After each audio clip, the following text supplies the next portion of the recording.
You're listening to Kate of Gaia on Critical Mass Radio. The game is up. Now, it's our turn.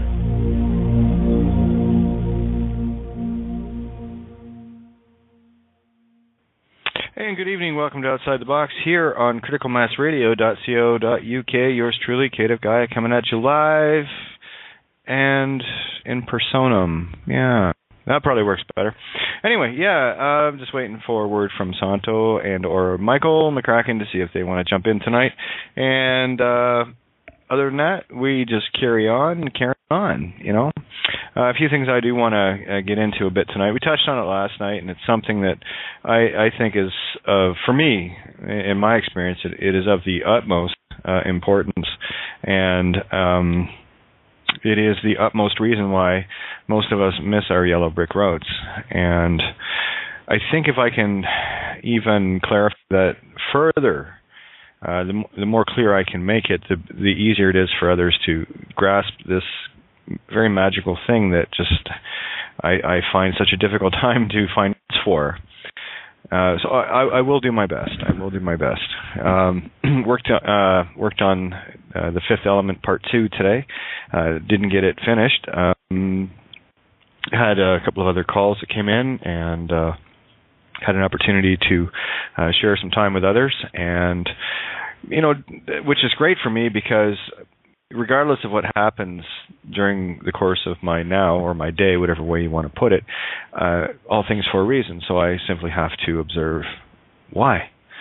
I don't get caught up in dramas. I don't get caught up in the literals. I just have to be a very, very patient observer to see what I'm going to encounter that are the clues that are only pertinent to me.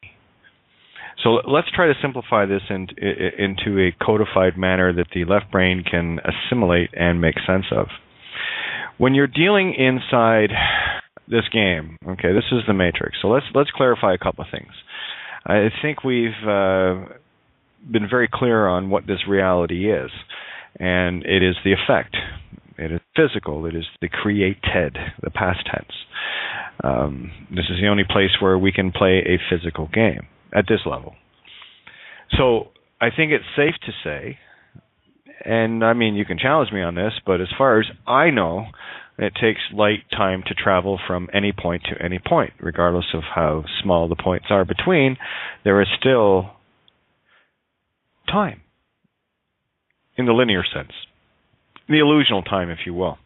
As an example, light from the tip of your nose, because anything you observe, you're seeing reflected light. Right? It has to bounce off something to see it, right? So from the tip of your nose to your eye is a very small distance, but it's still a distance nonetheless by the time you look at it and see the reflection of that light that is outlining what you would deem to be your nose in exactly the same way as if you were looking at a star that's, say, 1 million years away. It just took the light a little longer to get to you, that's all. So when the light takes time to travel, it's very, very easy and provable for any of the most lustful left brain ego analytical minds. That's an easy point to prove. Okay, so we got that. I like to actually disprove science with itself. Again, it has to be opposite and equal at the same time. So that's where I hang out. It's way more fun on the other side of this mirror than getting caught up in the drama, the Matrix, the mother tricks here. Okay, so we got that one out of the way. So we can now safely say, well, I can safely say, as it's real to me, that everything here is past. In the beginning, God created. Now, whatever the hell concept you have of God is irrelevant to me, okay? You can call it the mind of all. You can call it one. You can call it one consciousness. You can call it Barney Rubble for all I give a shit. It's the concept I'm after. And once we get the concept that there is life, vitality with consciousness, then you can pretty much go from there. And given the fact that every one of you are all individual points of that consciousness, the God mind itself, you're the only one that is real. Because I'll tell you what I can't prove. I can't prove you're real. The illusion shows me that you're real and you talk and everything else. and you have ideas, and you're very interesting, and all the rest of it. Much in the same way a movie on the silver screen is entertaining and seems very real. You ever catch yourself with Kleenex during a movie and getting all teary-eyed about a scene, or laughing your head off at another, will give you an idea of how much you're in the movie, right? So you're not any longer an observer. You are an active participant. If you get emotional in anything, you're an active participant, and you are allowing your experience to create an effect on you. So the game here for me is to turn that around, where I can observe effects, experience them, but not be at effect to them. I can make sense of it, feels right, looks right, and if I so choose, I can get into any emotion I wish, because at the end of the day, you are fully responsible for any and all emotions. The only thing that will keep you going circular in emotions is how deeply you are in the movie. Ego, the program, it will run you ragged. Constantly run you ragged. So, all right. So now that we got that little bit out of the way, let's have a look at what it means to be in a literal world, which we're in, versus the spiritual causal, which is the unseen that you're in. I just want to make you more aware of that side of things. For those of you out there that are experiencing coincidence after coincidence and all of these magical little things showing up along your path, you're already experiencing the yellow brick road to a greater or lesser degree depending on your particular reality. I also understand that within me, the more I come to terms with these things, the more my consciousness without, as within, so without, becomes aware of these things as well. And we see evidence of that literally within minutes now, of ideas and thoughts going out, and seeing the evidence of the cause of those thoughts coming back in the form of, oh, isn't that a coincidence? I was just talking about, purple people eaters, and then I checked my Facebook, and someone had actually typed out all the lyrics for that. It's a coincidence, Yeah, that's the myriad of. I don't experience coincidence anymore. What I do experience is the observation of what I was missing. And the more coincidences, and I put that in quotes, the more coincidences you experience, the more you are in the now, observing the game from a now viewpoint. Same thing with things like deja vu and what have you. The deja vus and the I keep seeing 11:11 or 3:33 or whatever on the clock. That's just your way of affirming that you are absolutely right, that you are absolutely correct. And are you going to start paying attention anytime soon, right? So, that being said, where do I want to go from here? Okay, imagine yourself sitting in a movie house, cinema, whatever the hell you want to call it, and you're observing the movie. Now imagine being in the now during that entire movie, which means you will not get emotionally involved, you will not even get analytically involved, because you are in the now observing the things that are only pertinent to your experience. That's a bit of a headful, okay? So let me back up a little bit. If you are existing in a literal drama, now let's take it just an average day that anyone might have. Well, here, I'll show you in real time what I'm talking about. Imagine going out into a, say, Walmart somewhere and finding the sports goods section, and then going up and trying to strike up a conversation talking about what we talk about. Do you think you're going to get in response? So that will give you a gauge as to how far you've climbed the ladder. And I think it would also be safe to say that you probably wouldn't last 10, 15 minutes in any normal conversation. Or certainly, go Bruins or go Leafs or go whatever is going to be first and foremost on some of these people's minds, which I would hazard to say is not first and foremost on yours. So these are the bread and circuses of Rome. These are the things that will keep you entrapped within a game of reality, thinking it's real. The way I've described this game in the past is very simple. Just like a video game. The instant you start waking, and then you start making it known, is the instant you go on the game grid radar. Up until that point, if you're not making waves against the system, and you're going along with the rest of the dead carrying out the dead, you pay your taxes grumbling, and you go to work, and you do all of the things that, normal meat sticks do on a day-to-day basis, then all of a sudden you wake up and go, wait a minute, there's something wrong here. That's your first indicator, right? Something just isn't feeling right anymore.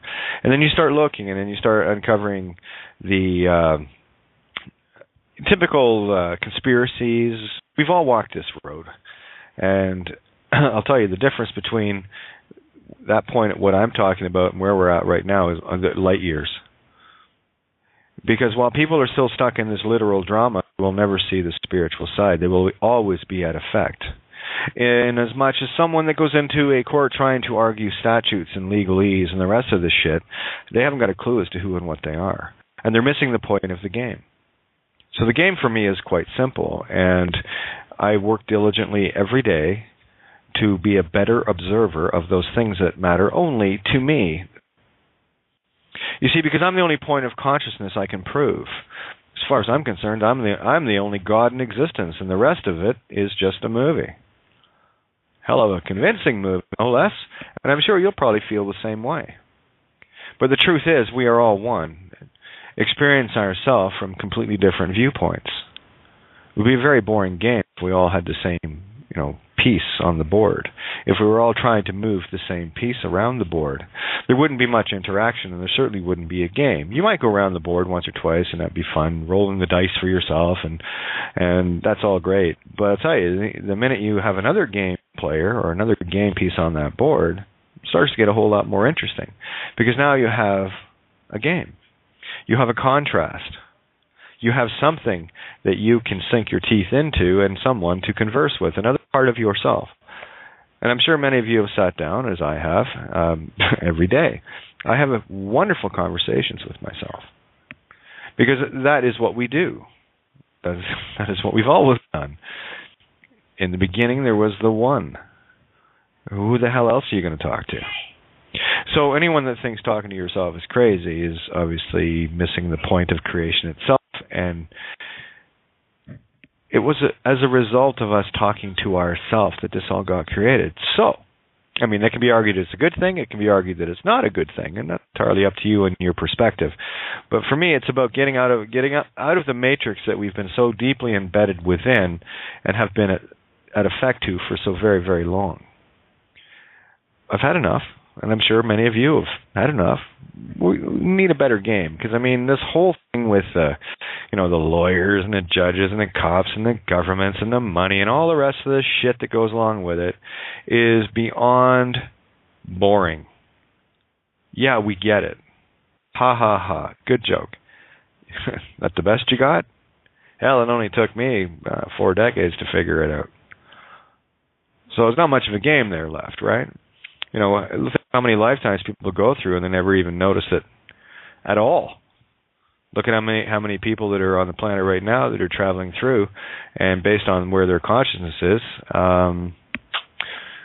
they might have a little trouble, So also on the other side of that is the higher that we vibrate as a dominant frequency, and I'm speaking ethereally, the higher we can resonate at the higher frequencies, we create a void below us. That is the part of the sine wave, if you will. During one of the chats today with Laurie and Val, I was trying to explain the sine wave, or the spirit mind, right? Psi N, the spirit my wave. It's my spirit wave, basically. Now, if we were to put that wave and just leave it at the equator, constantly going up and down, what you're going to find is that sine wave is going to end up meeting itself again. So that would be the equivalent of the serpent eating its own tail, ad nauseam. So what we got to do is kind of tilt the game a little bit. So while there is one plane, equatorial plane going around, challenge yourself to go up 1 or 2 degrees from that and start deviating from that line. And then you're going to start to see a spiral sine wave.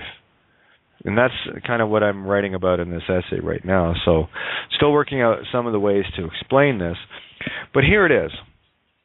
For all of you that have been in the game for a while, you've noticed that maybe the first fall that you experienced, or the first takedown, or whatever the case may be, the first shitty experience you had, you got up, you brushed yourself off, and you probably noticed in the mirror that you were slightly taller than you were the last time, spiritual mirror.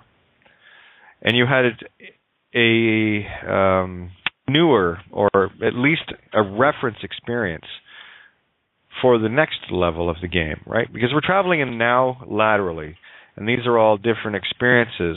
And what they do is these are things that can either make us or break us, something to build upon. These are the rocks that we build upon versus the sand that sinks and keeps going down.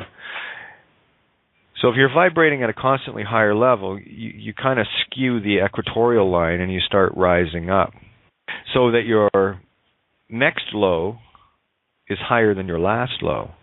Because when we're in a wave action here, and that's what reality is. It's all about waves. So wave, everybody. What happens is the higher you go on a wave, on the positive, we'll put positive on the outside, negative on the inside, just for a description. So the higher you go up on the outside of this positive wave, you are also inversely and in the mirror creating a large negative void below that wave. Now, what is negative? What is positive? Well, allegorically, positive is masculine, negative is feminine. So what you're doing with all the positive intent that you're creating is you're creating a much higher wave on your ride, your roller coaster, and in return, you're also creating a larger void with which to create in.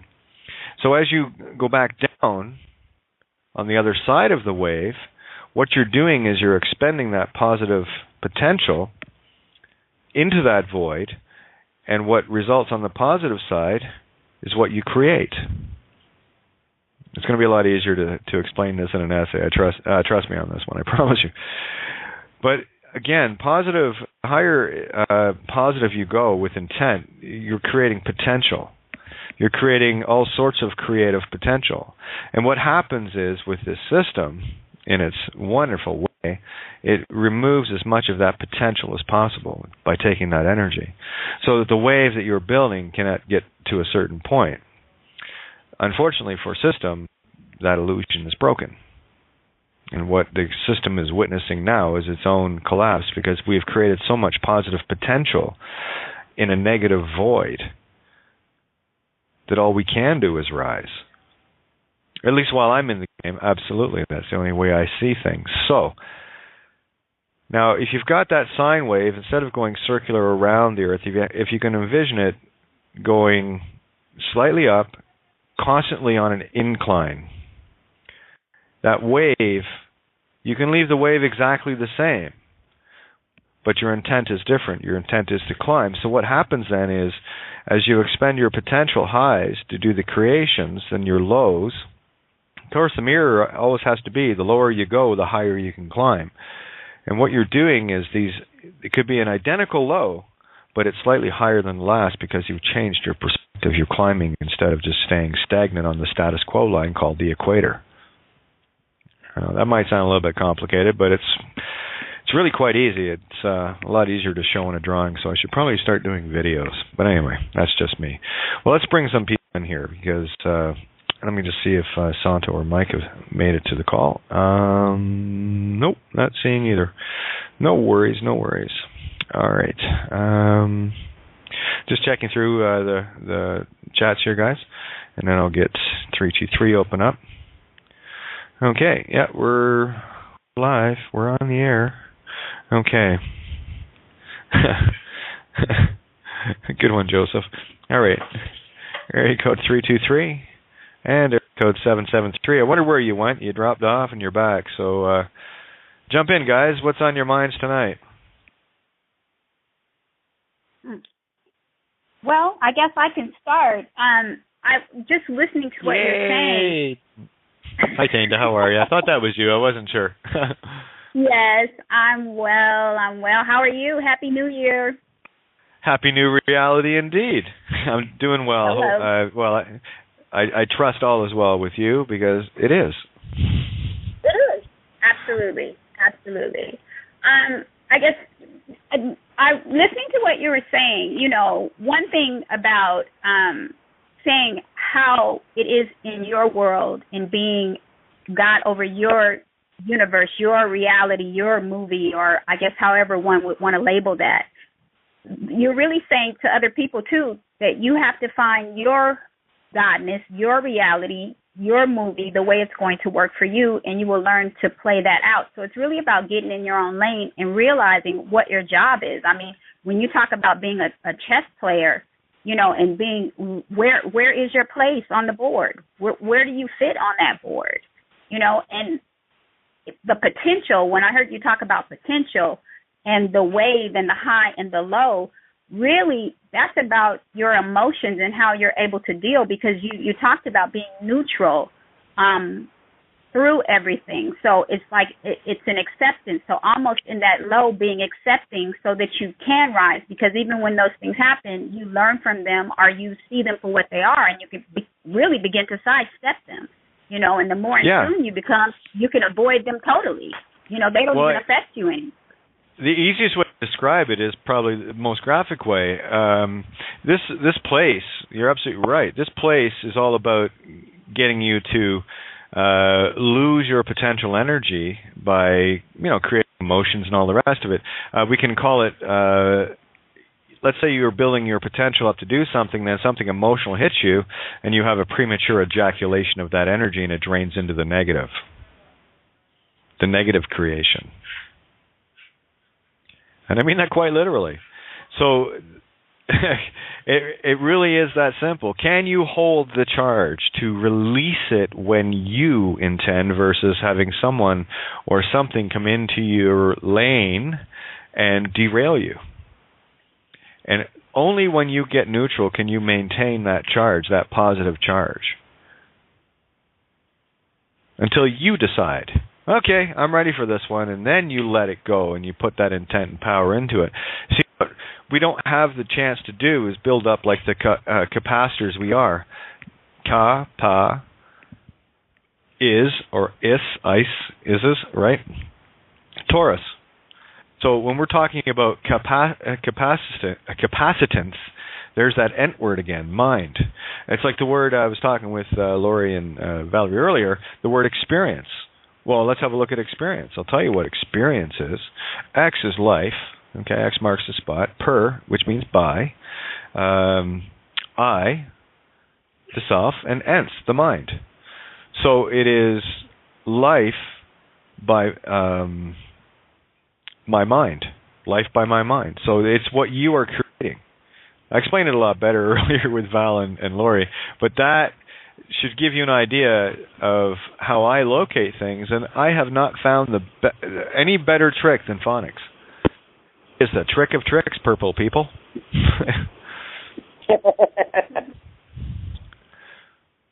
Seriously. I have a question. Sure. Because I know that you have evolved to this place. I want to put this right. Don't worry. Yes, you can say it any way you want. It's all neutral. I know it comes from you neutral. It's beautiful, so lay it on us. Okay, well, as a human being, you have to have had emotions, or you have those moments, or what do you do in that moment when you know you need to become neutral? Is there a tool that you use, or what do you do? Okay, great question. And this is about how I came into finding neutral. And don't kid yourself, guys. I have my days, okay? I mean, I'm still practicing being, actually, I'm not so much a human being as I'm being human. So, for me, let's say a situation, and always remember, I keep in the back of my mind this one thing. The emotions are the things that we need to experience, but we don't need to be controlled by them. It goes like the wife must be subservient to the husband, so the emotions must be subservient to the mind, which means that emotions, for me, is the whole point of being here, to experience these things. But are we getting lost in them? So I choose at that moment, am I going to get lost in this emotion? And there are times that I will just, okay, I've got to go through this. So I go through that emotion to the degree that it releases itself, and I go, cool. You know, the old saying, go and have a good cry, or whatever the case may be, and you feel relieved because you've gotten rid of that negative energy. You're basically discharging the garbage. And we have to go through each of these things. And that's why I tell people, when you look back at things in your past, are you looking at them from the perspective of a victim or a vice in time, or as a victor, which means you're getting a grip on the toroidal field, the vice of Taurus, the Taurus, right? So that's what they mean when they say get a grip on reality, okay? So you can look at it from either perspectives. So I choose to kind of sit in the middle there to see what it feels like. And only you can determine these things. So for me, it's not about letting emotions control me. I can choose, and this is the joy of this, because I can choose any emotion I want, and I can experience it at will and not have it control me because I know what it is. So not only do I get to enjoy the emotion, whether it's positive or negative is irrelevant, I still get to enjoy that emotion, but it doesn't have a grip on me. And how many people do you know that get completely lost in their emotions? They hold these little grudges, they get angry, they get upset, and all these things, and they just hold on to this, and then they spend all their time inside their own heads trying to justify why they need to hold on to this, because it provides what I call a service. You know, oh, well, someone's mad at me, I better go and service them, you know? I better take care of that. I don't give a fuck anymore. You want to play that game, that's fine. I'd rather hang out with happy beings, personally. That's just me. Call me crazy, please. Yes. Does that help at all? I agree. Yes, yeah. That I just want people to get to that. I mean, because you are so neutral, but that it's work in that. I mean, like you said, it's being balanced, and it's being accepting of all emotions. Just accepting. You know. Yeah, neutral doesn't mean that you're numb. You know, you can be numb if you want, but when a lot of times when people talk about being numb, they have literally turned off all emotions and completely afraid to feel anything. It's like when you go out and say just fall in love with someone, you're putting a lot on the line with that, because what happens if they don't reciprocate? Are you willing to experience the effect of being, spurned, if you will? Or are you kind of looking at it from the experience, oh, gee, I wonder what it feels like to really fall in love with someone and get my ass kicked. I wonder what that feels like. And how many of us have done that? Oh, all of us. What goes around comes around. So neutral is not about being numb. Neutral is about being so completely wide open that you can experience anything you choose. You don't let the emotions choose you. You choose the emotions. So it's like being in a car. You can leave the gear shift in neutral and, sit and observe the game. And sometimes things make you want to rev up and throw it in the first, second, third, fourth, fifth, and so forth. But then you're the one driving now. You decide how far you want to drive and how fast you want to drive with these emotions. And then when you've experienced all the thrills and spills of the ride of that particular emotion, that particular game, then you just throw it back in neutral and go, wow, that was great. Then you can reflect on it in a neutral position. And you've experienced it, but it doesn't own you. You own the experience. Hey, Tana, how many people do you know that their experiences totally own them? A lot. Most. Yeah, most. Without question, most. As soon as people start talking about their literal dramas, you can rest assured that they're owned by their emotions. You walk in somewhere and interject, just for the shits and giggles, a completely diametrically opposed idea with someone sitting at the table, and watch how quickly they tell you to fuck off. Are they owned by the experience? Or you see, that's the difference. Now you're walking in there with intent to see what kind of emotions you can generate within that table as a learning experience for yourself, so you can see yourself in the contrast. It's a beautiful thing to do. How many rooms have you walked into and watch the energy shift just by merely walking into it. Probably countless times. Yes, absolutely. Absolutely. And our intent in that, in becoming neutral, and like you said, the intent,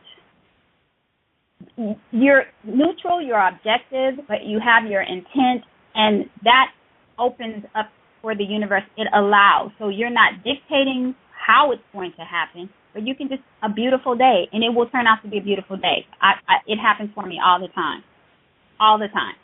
You know, and I'm learning to do that more and more because it's getting out of the self, getting out of this matrix, this drama, and creating my world regardless as to what anything looks like, creating my world and my intent. And I have to say it's working. It's working. It's working. And I have to remember that every day, every moment. Absolutely, and you got to stay in that moment. That is well, you don't have to. I mean, listen, we're not here just to be bored out of our skulls, okay? That's why we created the game, all right? But again, it's still about becoming the game master versus the game slave. And how many people do you know are slaves to this game? Most. You know, people get caught up in this drama and that drama, and look how many layers away they are if they're still going out, well, I need to, make this to pay my taxes for this, and I've got to do this, and I've got to have this, got to get this license, I got to get this ID, and they're completely wrapped inside the matrix. Completely. And is that where we are? No. Do I cast judgment? Oh, hell no. I've been there myself. This is why I have this perspective. This is why I have this viewpoint. I had the opportunity to experience it. So now I can see the contrast, and I'm looking at, oh, yeah, I used to do that, but I don't do that anymore because that's not something I would do anymore.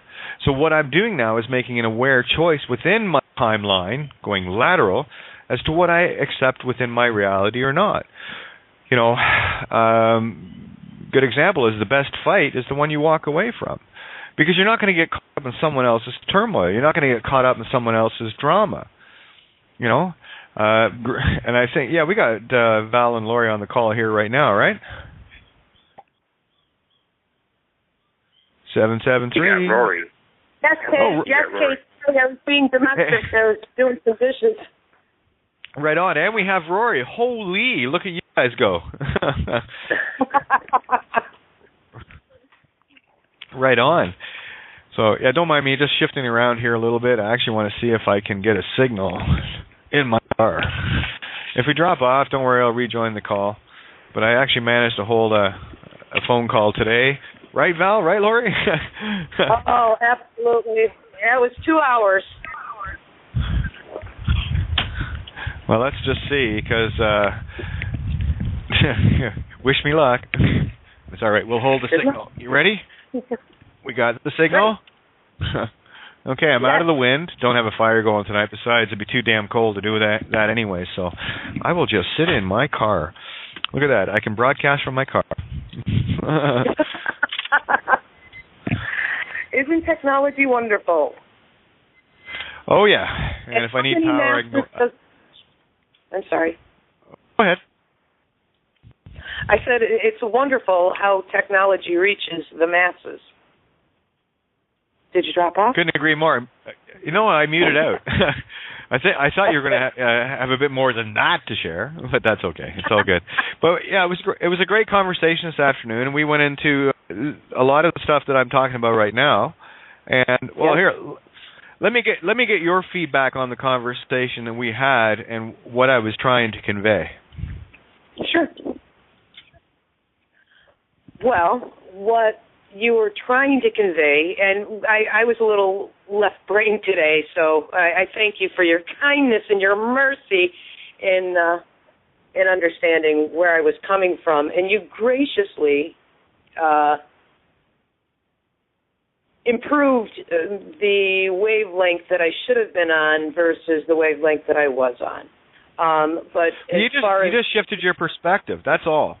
There was nothing gracious about it. What we did was we walked through what you were experiencing, and in the real time, because that's your experience. I don't feel your experience. I can look at it and empathize with it because I have similar experiences.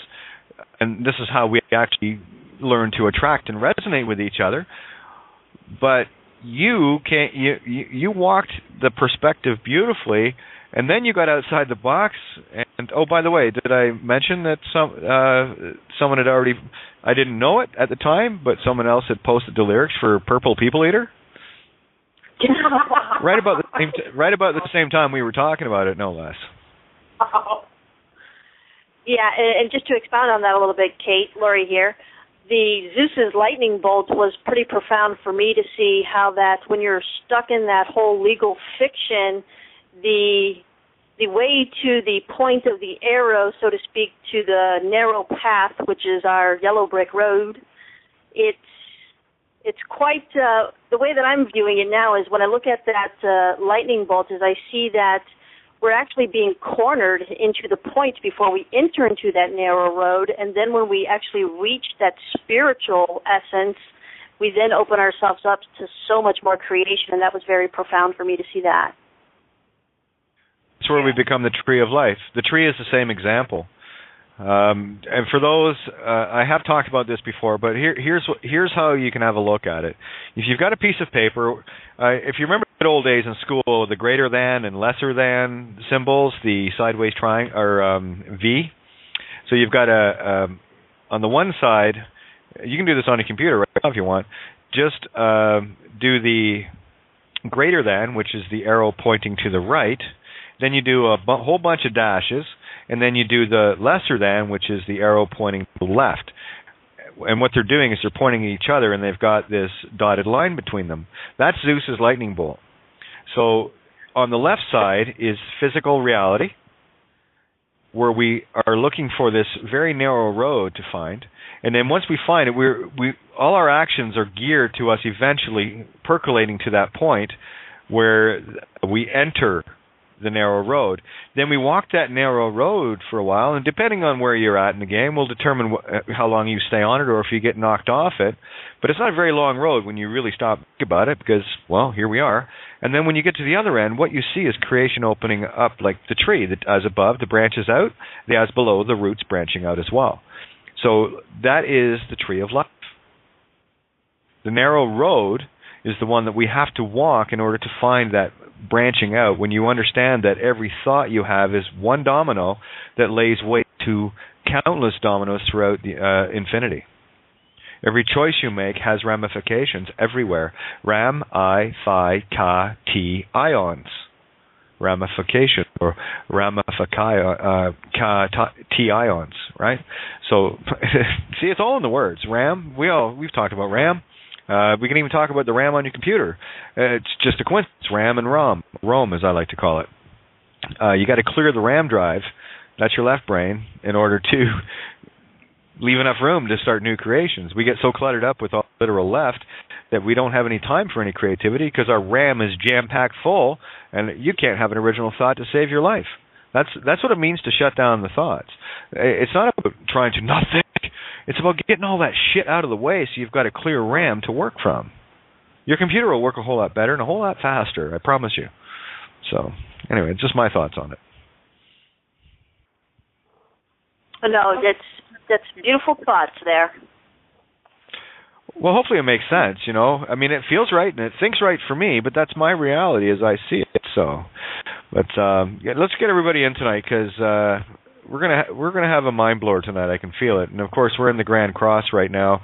So X marks the spot. We have the sights set on stun, not kill. that's what others do. We just kind of go, hey, check this out.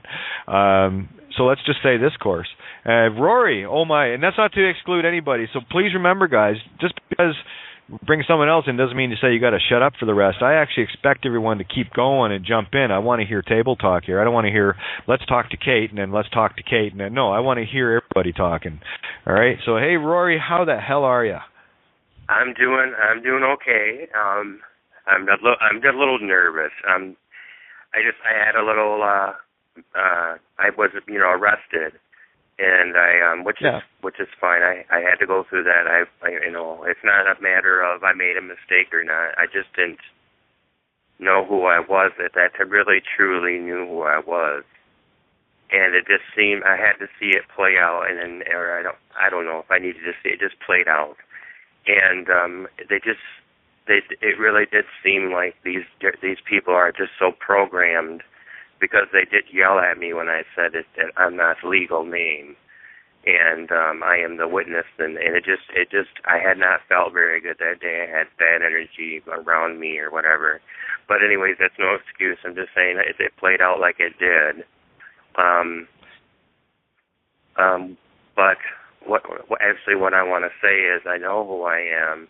I need to be need to be the artist, and not be the one to let somebody, because I was reading your Canvas article, your paper that you had wrote, and I was talking with Ninja, and I said it was just like kindergarten. I said it's like somebody's projecting paint by numbers, and we all in the kindergarten class got our paints, but we only can color certain numbers because somebody else has got the freaking paint. So agreed.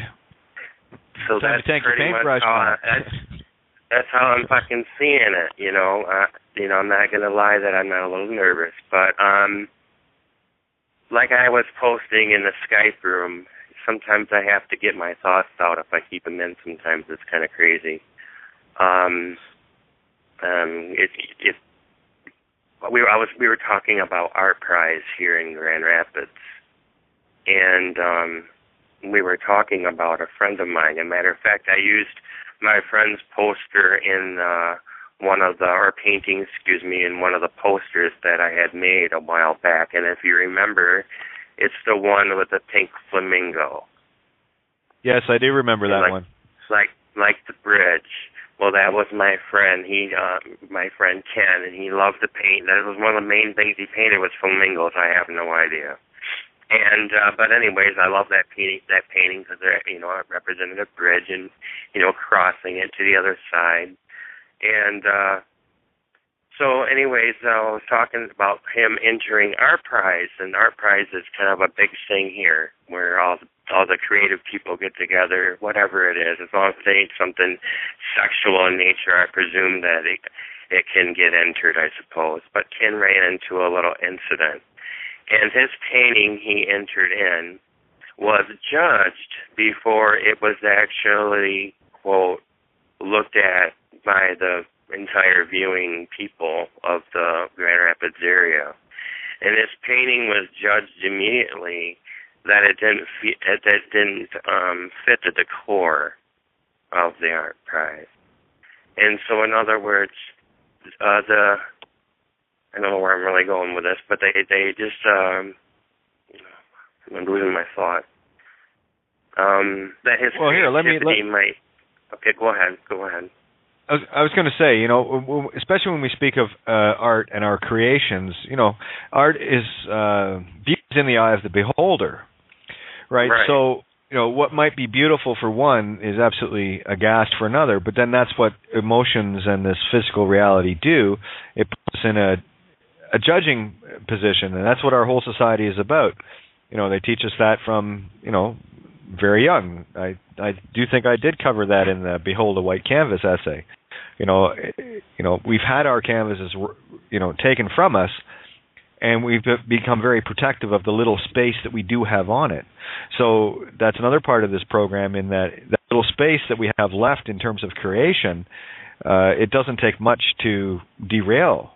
Like, how many people do you know that get derailed because they've tried something? I'll give you a prime example in history of someone that got shunned because of their art. And the guy was from pre-World War I, had done some beautiful paintings of Vienna and Paris and a lot of other beautiful landscapes. I thought they were quite fetching and very, very professionally done. I mean, it looked like any other mainstream beautiful artist of the day, yet this individual was shunned and kicked out of Austrian art school as being, not good enough. And the guy's name was Adolf Hitler. Right. Right. I should have known that was what you were describing. Well, you see, I love the whole thing of showing you the power of taking someone's creation and belittling it, and what can actually be created, something that was absolute beauty, became its absolute opposite, you see. Yeah, I remember one time when I was, there's a college here, it's Calvin College, and I had started playing piano kind of late. I was more like in maybe my junior high years, I started playing piano. And by the time I got to high school, my level of playing for somebody of my age was a little behind, so to speak, towards, from the rest of the class or the rest of the people that are of that age bracket taking piano. If there's an age bracket, you can take piano at any age. It doesn't matter. But anyways, I went to Calvin College to perform. They give me a rating, and the judge, it was so funny. I played on this old upright piano, and this judge, after I was done playing, this judge says, you are not at the level you should be at. But I never explained to him that I had only taken lessons for only like 3 years.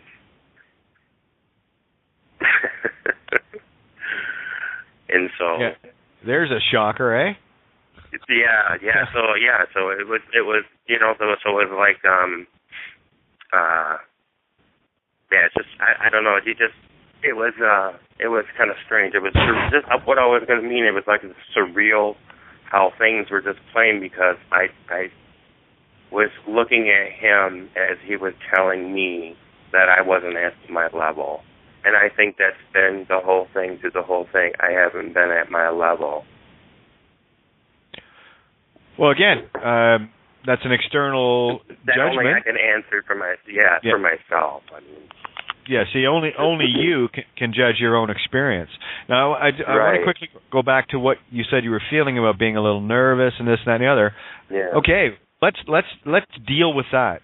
I'm going to show you how to look at these things, at least how they look for me, anyway, to see if there's anything you can get from it. I love sharing experience because you never know. That can be beneficial. So here we go. So, yeah, it's not a comfortable feeling, yeah? No, it's not a good feeling. It's very... Okay. Mm-hmm. Okay, what I want you to do is I want you to fully experience it. Look at every nook and cranny of that emotion that you're feeling, and during this looking at it, I want you to ask yourself, is it real or is it imagined? It feels very real, but it's coming from an imagined source. It is something that is in the future if we were to go linear. All right, so here let's take the moment, and this is why I ask people to, and I do this myself too, and it's not an easy process, but you get better over time with it. Is where you start getting comfortable with things. It's like I've said many times about my own fears and terrors within me. They were very real. Coming from an imagined script writing, they were very real. What I learned to do was stop script writing, look at them and go, okay, well, that's an emotion that I really don't like, but I'm not going to run away from it. What I'm going to do is be a neutral observer of it and go, oh, so that's what terror feels like. Okay, well, now I know what it feels like. So what I'm going to do is I'm going to accept that feeling. I'm going to be at complete ease with that feeling and accept it for what it is, and I'm going to push it aside. It's still going to be there. It's still very real in my reality, but it's not something that I am leading with. It's off the side. So I got it. The easiest way to overcome fear is to ask yourself the question, is it going to kill me? And you will find that, no, it won't. And then you start to lessen the effects of that energy, right? Because what we have here, the physical ego is so terrified of death, because only in the meat sticks can the personality exist, right? Because you take on all of the attributes of the DNA, of all these things, and it's the only place in this reality that it can exist, is when all these things come together. So it's not your fear of death. It is that which you are in agreement with in a physical sense is fear of death. And it's very real because, the ego only lasts for a lifetime. You, on the other hand, are infinite. So we got to learn to be a little bit more gentle with our own experiences. Otherwise, we become at complete effect to the ego that gets kind of out of place once in a while, gets you all caught up in dramas because it wants to experience everything, but it's not you. I love that. I forgot where I saw it. I think it was in Runner, where that little voice in the back of your head, that's fear. It's not you. That's fear. So separate yourself. Yeah, I had to. But don't. Go ahead. I had to ask some people in my family not to. I just said that it's not fun to live in fear, and I think that, and I recognize that very much so. But it's when you were saying, I had a thought earlier that when I had first met you, I had thought, wow, this is really crazy. And now I think it's like, this is really some kind of crazy, you know what I mean? It's just, wow. Well, Rory, you have been along for the ride. You've seen me ride the waves. You've seen me go up and down. I have seen it. I've heard it all. I've heard it and I've listened, and then I've had people tell me not to listen, and I just, there was something about you in particular with the message, not the messenger, but the message that I heard loud and clear, very loud and clear. And so, and I know that message is, that's not your fucking artwork, Rory. That's not you. It's not your fucking artwork. You didn't create it. Get your hands off it. Don't claim it. It's not yours. It's somebody else's. Let them claim it if they want it. Don't you. Bingo. And that was a lesson that I learned. But this is the opposite lesson because, I had kind of a naughty past. And all good. It's all good. Hey. There was a gentleman in my class, in art class, and he drew a picture, and I was just so damn frickin' taken back by it because it was so good. I couldn't draw a stick figure if I wanted to. I just can't draw nothing. I mean, I can't even draw a floor plan. I can make a wall, trust me. But anyways, this gentleman drew this picture of this woman. Well, I kind of had a crush on his teacher. And, matter of fact, he also went to Calvin College, by the way. And I handed this naked picture of this woman just to get a rise out of him, and I just laughed so hard. But, I didn't even care about the consequences. I fucking laughed. And you got to create the effect for a change, and that's really what it boils down to. Right, exactly. Are you going to be cause over it? Now, here, I don't want to lose track of where we were with regards to this feeling. Okay. Now, once you have put it aside, experience it. Sit there and really try to experience it. And put yourself. See, what we are afraid of is the experience of the emotion, not the emotion itself.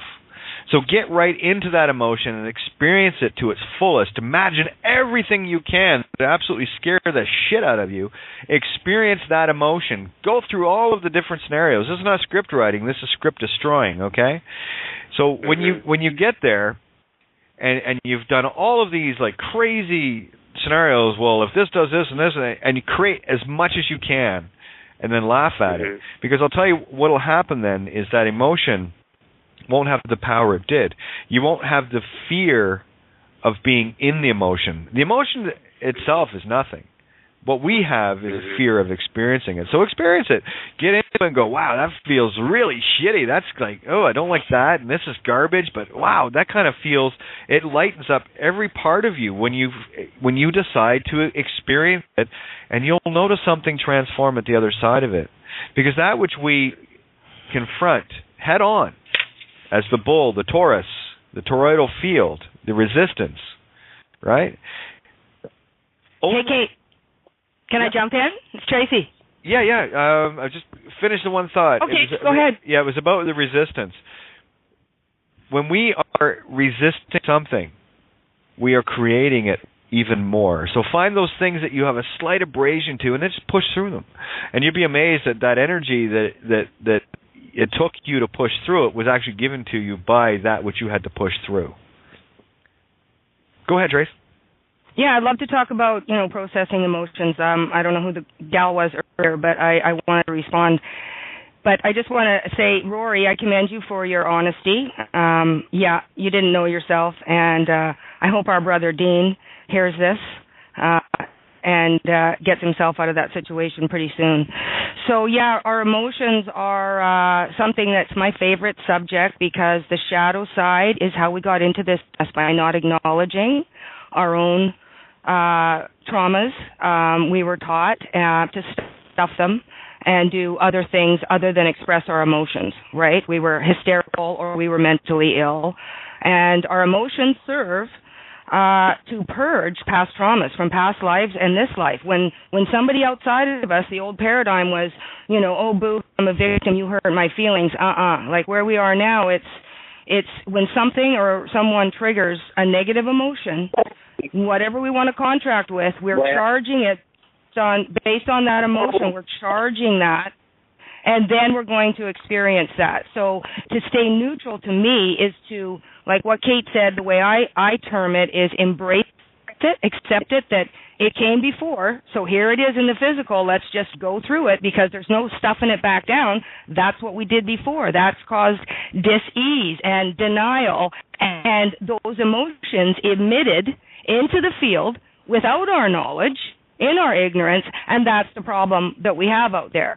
So what we do now to process those emotions is embrace them and love them, what I say. Love it out of existence. Find out what just happened right now that caused me to react, that's giving me the opportunity to purge a past trauma, because it's not about what just happened on the outside. Let me jump in here, because what I'm trying to steer people away from is that, because that becomes drama. Well, no, I said the same thing. Hang on. Accept and love it out of existence. I know what you're saying. It's just bringing other elements into that can keep things in a very literal realm. Here, I'll give you an example. First thing that reacted with me is, that's right. As soon as Dean's released, that direct that get turned. See.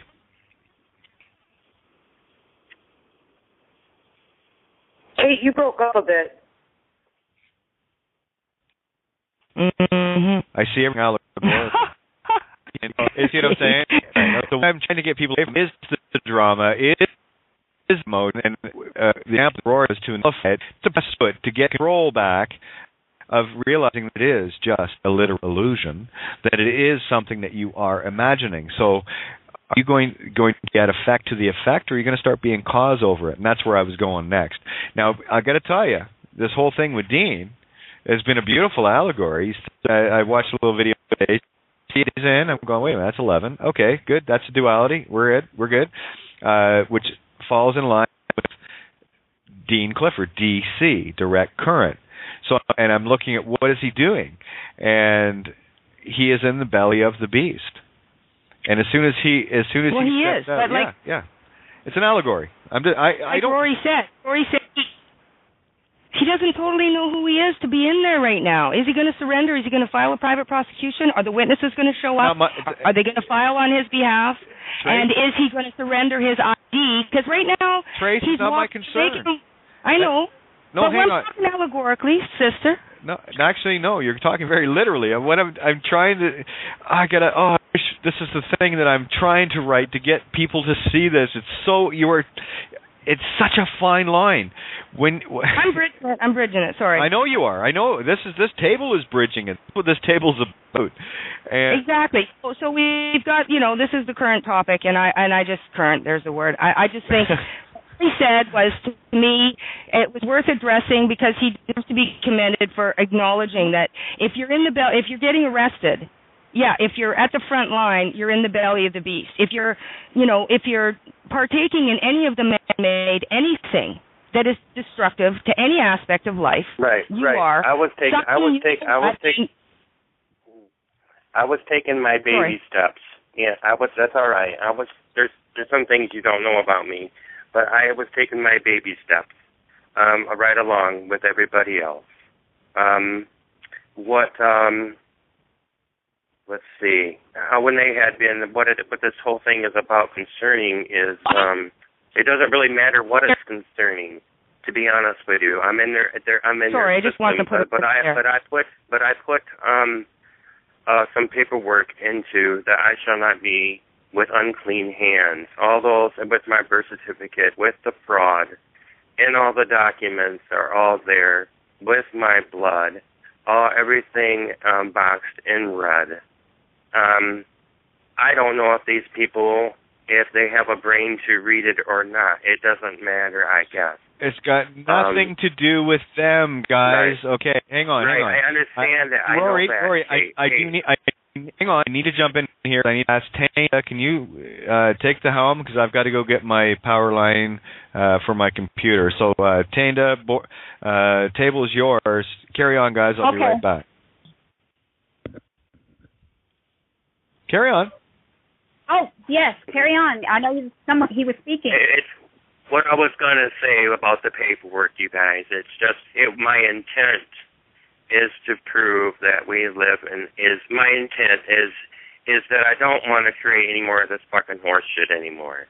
Okay, I don't want to be a part of their system, and so that's what I just was. Like there was something on a radio show of what was it last week or I can't remember, but it was something to do with a flag of some kind. You're surrendering to love or something to that effect, or to peace. And that's really what I want, peace. And I don't want any more of this other horse shit. Basically, that's what I want. That's what I want to see.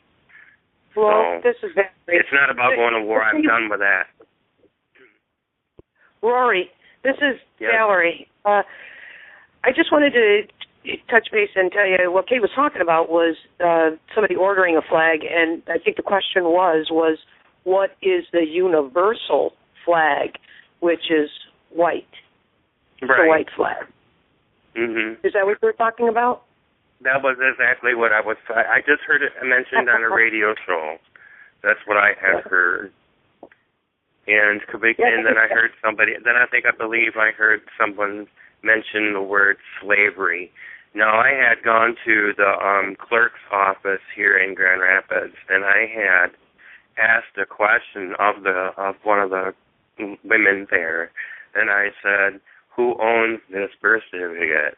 And only thing she could tell me, she said that it is your name, which of course I know it is not.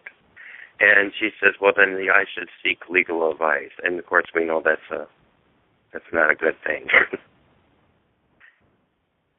So, I guess, basically, when Kay gets back,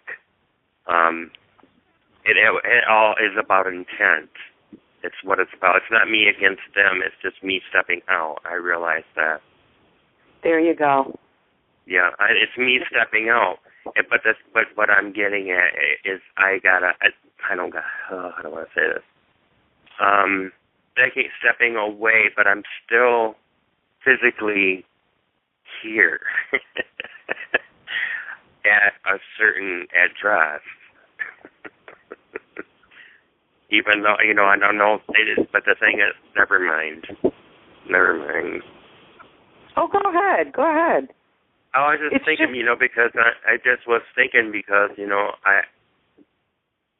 I know that they know where to come get their thing, they think they're intellectual property, they think they own it. And so they just can come and get it. It's just let me just can I just interject here? I don't mean any disrespect. You're a wonderful individual in this universe, right? In your own movie. But you couldn't possibly mean that much to them to come and get you. You see what I'm saying? Right, I realize that. Well, I'm going to tell you something, sweetheart. This is what I did. This is so crazy. What was your name? It's Tracy, right? No, it's Valerie.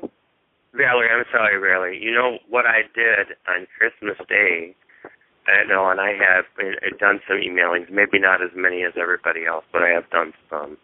Mostly, I have emailed my mayor and other government officials, and I emailed the vitals. It doesn't matter. I just let them know, the fraud. I was letting them know of it.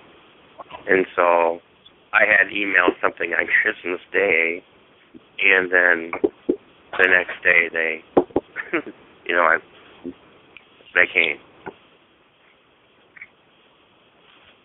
And so then I hadn't been feeling good, but go ahead. What did you want to happen? I didn't want. Actually, I don't know what I wanted to happen. I wanted them to know the fraud. The fraud of things, and that's all I was doing was sharing. Really. But you created. You had an action, and your action created another action. Right. Or your right. I understand. I understand that. But the intent was pure. As far as sending the email, it was a harmless email. I mean, with a few links. Oh no, that's what they should, and that's what Yeah.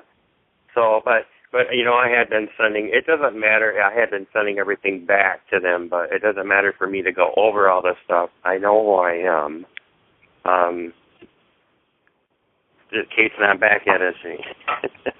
I have a question for you. What are you fearing most right now? What what I'm fearing, Tina? I remember listening, honey, to you when you were talking about your grandma and how much you love your grandma, and I was and it's just in a Kate's letter, and my fear most of all, I guess. I don't know what it is really, to be honest with you. I got some, I love the people that I'm around, that I have a wonderful relationship with a wonderful human being that looks at me, and my partner is HIV positive, and I'm not going in all this drama. I'm just saying it just is, it's deep. It's real. I mean, it's fucking just real. That's what I get it. I get it with my grandma. Yeah, it's fucking real. And I tell people, and I shouldn't tell people, but when I had talked to my own mother, and she would look at me like I was, from planet frickin', wherever. And sometimes I would even think in my own mind that, my God, Rory, where in the fuck are you at? What planet are you on? Look at, I would look at myself, really look at myself in the mirror. What are you doing? I mean, Yeah. Well, but I know there's something. But I know there's something wrong. That's all I need. Thank you, and stick with it, because I want to tell you about 2 weeks ago, my grandmother told me. She said, "Painda, I had a dream." Because she has her abilities, and she's like, "I've seen it all." And she told me to keep doing what I was doing, that she saw everything, that she said the devil had even gotten into her to even try and make her have me change my mind, that the decisions I was making, she could see how they were going to work out. And that totally blew my mind, and it was unexpected. So what I'm saying is, when you know that you are holding your truth, it hurts, because, we went through, and I'm still other people in my life, and it's always something, but you must hold your own truth. You have, because in the end, if you don't, and you're doing something to appease others, you're still going to feel it on the inside. You get me? You feel right? Exactly. I know I can take the easy way out, of course. Yeah. Of course I can go the easy way out. And I was wondering, when I was going to ask Kate, a question, because since she knows it's not against us, against them, because that's not what it is, because they woke us up. but basically. And I'm going to ask you again to reflect on what is that biggest fear, and like Kate was saying earlier, to look at it, face it, and let it go. Right. It's not a reality. You know what I mean? You're in the reality, but what I'm saying is that fear, whatever you're fearing, is not a reality. You don't want to make it a reality, but if you face it and look at it and say, okay, and so what? So what at the end of the day? Because, like you said, we're here, and we know that we're making moves. You know, well, what can they really do to us? What can they do? Exactly. I know exactly. Yeah. Everything that is in their system is all false. I was trying to get my point across in a Skype chat in the main room, and sometimes my words get a little stumbly. But what I was basically communicating is that that anything that they have as far as with that legal name is their creation and not yours. And it doesn't belong to you, and you don't play with it. And you don't turn it in as your art prize, so to speak, as it's yours. Here, even simpler, okay? Okay. Even simpler, all right? This is simply an emotion you need to experience and work through to show you the yellow brick road. Every emotion we go through is to show us the yellow brick road. And the challenge of the joke, this is a joke we're in, cosmic joke. Are you going to fall for it? How many times are we going to allow ourselves to fall for the I'm only good joke? Right? You're both. As I was talking to Val and Lori earlier, you do, because here's where we get polarized. We all deem ourselves to be all good and glorious, and but we all have the potential to be both good and evil. We just make the more aware choice now of having experienced the evil, don't want to have to experience it anymore, and don't want others to experience it because it sucks, but then that's being selfish. You got to think like a serial killer. You know, you really have to look at both sides of the coin as far as you can go. So, is the system doing you harm or is it doing you good? It's actually doing you both. It depends on your perspective. So what more do you have to go through to alleviate this emotional drama that people keep getting caught in? Are you going to buy the bullshit? This is one of the reasons why I have such a very hard time talking and communicating with anyone. Because it always gets in the literal, and I honestly cannot stomach literal anymore. It is so benign to me, and the magic. It's sort of like watching the best movie in the world, and somebody dragging you back to watch the same rerun you've seen 1,000 times and are sick of. Would you do it? No. But everyone wants to keep dragging me there, and I'm going, no, I don't want to play that game. I'm sorry. I want to show you the magic, the real magic of this place. I got to tell you, Saving Mr. Banks is a great movie. It really outlines this, and when you see the drama portray from the analytical viewpoint of just looking at it to see what the message is trying to tell you. For me, I only see things now that confirm everything that I'm doing, and that this game is unfolding properly. The Grand Cross of yesterday today is the crosshairs. Yet everyone is still caught up in their own little dramas. They're caught up in their own little scenarios.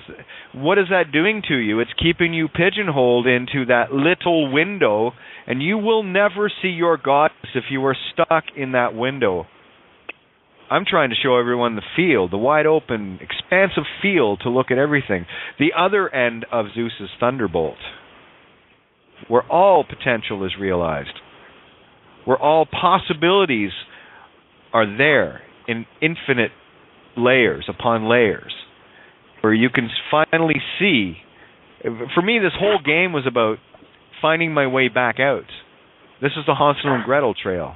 We walked into the woods really, really deep, almost got eaten by the witch, and fortunately we have found our way back out. We were going to anyway. I don't know why people get so stressed about, well, the world's going to end. No, it's not. A particular reality might end, but that's a new beginning for something else. So there is no ending, and there is no beginning, right? So I don't know why people get so stressed out about it. I know I did. I mean, shit, look, Rory, you heard me rant up and down from the highest of highs and the lowest of lows. I've ranted too. I have too as well, and I got caught up in the literals because I felt like I was playing. And myself, in my mind, I felt like I was playing World of Warcraft, and I got caught up into something. In my mind, it was just, everything was kind of like misfiring. But once I got to the point where the artist, the canvas, and I've read it before, but this time I'm taking in every word, I want to control my own. I want my own paintbrush. I want my own paints, and I want everybody to play together and paint together. Basically, that's basically what we're all. That's the main goal. If there is such a thing as a goal. What? Oh, there is absolutely. We're just walking our way through the game. What is the linear Gregorian date that you're looking at? The date that I am looking at for the court date? Yeah. It'd be the January 3rd. Oh, so that's tomorrow? Tomorrow morning at 8:30, yes. Okay. Tomorrow? Yeah. May I suggest when you go in, take a white flag with you? Okay, no, I'm glad I called because I didn't know if I should go in or not and make an appearance. Well, walk in and see. This is the thing that people miss on. If you are given something like this, I see that as the beast opening its mouth to take beans that you're going to throw down its gullet. Have you thrown in the I Am the Witness cover letter yet? Yes, I have thrown in. What I put in was the unclean hands document is what I put in. And then let me go to my computer a second, and I can click to that. Everything put into a folder. See, one of the things that I want to stress to people right now, while I've got you, Rory, people ask me, which one do I put in? I have one answer. Everything that we have. Yeah, everything I did. Everything I did. Yeah, I'm talking documents here, okay? Things like from my page, for example, people ask me, what ones do I use? All of them. Because there's no point showing up to a, quote, war with only part of your ammo. Bring it all. Because the more you know intentfully in you, the more powerful. It's not the paper that does anything, it's you. But it's getting the concepts. Once you get the concepts, that's when, I've had people use this stuff and it hasn't worked. It's because they didn't read the shit. It wasn't theirs. And all that proved to me was, it has to be the intent. You have to know what it is you're doing, or empty, it's meaningless. The universe will help those that help themselves, right? If you're looking for someone to, and I'm talking in general with everybody, but those that have looked to me for paperwork to save them and have others to read it, and then get all surprised when something doesn't work for them. I'm not saying you. There's people in my past, right? Right. That's fine. I'm sorry. But no, it's I wasn't doing that. It's you that's doing the magic. That's it. Right. Exactly. It's my intent is that I don't want to play the game anymore. Basically, what my intent is I don't want to play the game anymore. Okay, so my court date tomorrow is at 8:30. I didn't quite know what I should do because since I submitted that, I know that it doesn't mean anything. It's my intent, and it's just basically it's my word exposing. It's exposing the fraud, and the fraud is the birth certificate. We all know it is. The name is owned because I asked. Because we all know it. There's no sense in going into it. We know it. Okay, and you filed. Hang on. You filed paperwork in on it. Yes. Yes, I did. Yep. Okay. So can it be assumed or presumed that you are the legal name?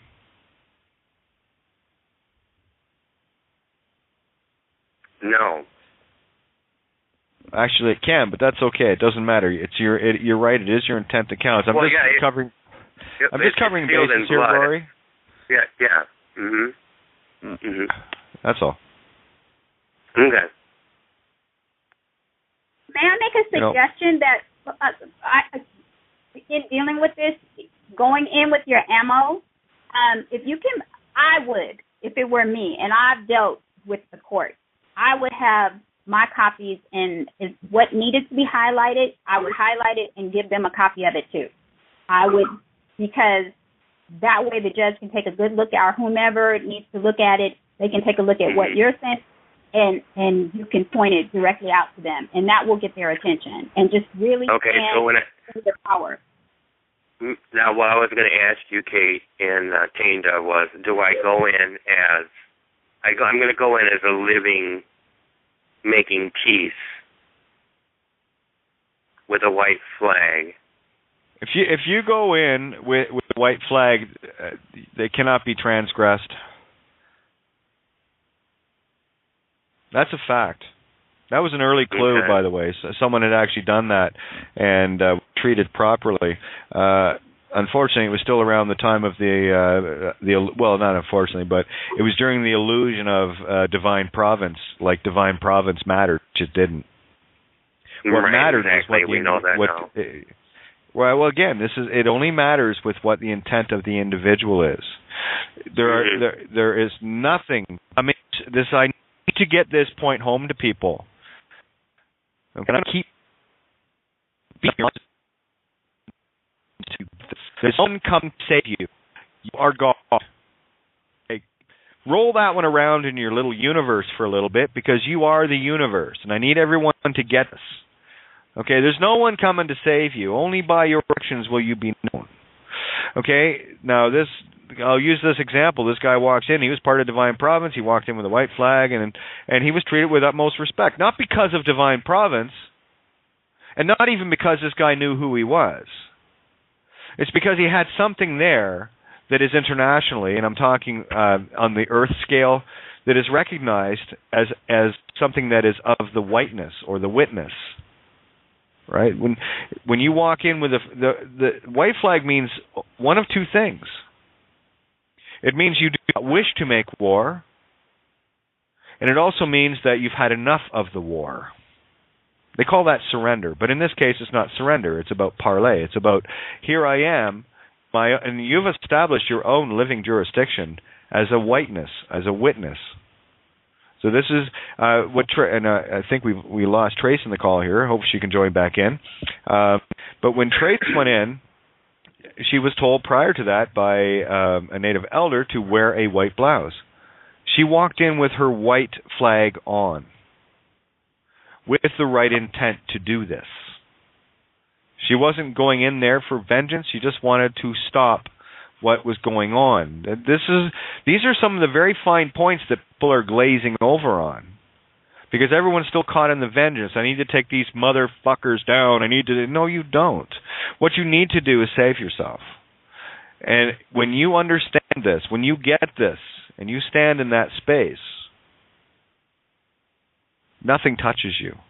And regardless of any situation like with me, for me, everything that I experience is not because of anything other than what I still need to uncover within myself.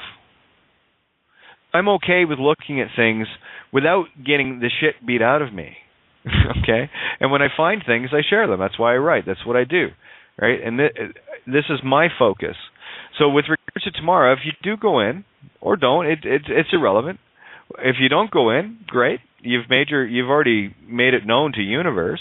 You've made the effort. So it's what does your heart tell you to do? If you feel that you should, then do. If you feel that you shouldn't, then don't. But you've got to be the one to do it. Don't put it on somebody else's rule saying, well, you have to be here because. No, sorry. In my universe, I'm God. I make the rules. Kate, I've never been to court ever. It's just church, of course. Yes, I have. Yeah. What was this thing? What was this thing over, by the way? This is for back taxes for the city. I worked outside of the city in Wayland, and then I lived in Grand Rapids. And while I didn't realize there was a Grand Rapids tax, or I kind of did, I didn't really pay attention to it. Let's say that. And then I got a notice in the mail, and I just had so many things coming. It just had so many irons in the fire that people were just poking me to death, getting all my energy. Yep. And finally, I was like, God damn, I can't catch up. And it's like, what the fuck? I'm never going to be able to live. This is just absolutely crazy. Every time I turn around, this is just absolutely madness. And every time you turn, Rory, every time you turn around, you're encountering those things that you have placed in your path to show you the way. These are all creations. Exactly. I want to go in peace. That has been the whole thing. I'm not a fucking fighter. I know I'm just not one. I'd rather frickin' hug and kiss and make love all damn day long. That's what I'd rather unfortunately, do. you're in the 3D realm, which has the mirror. So that's great. I'm glad. I want to play all day too.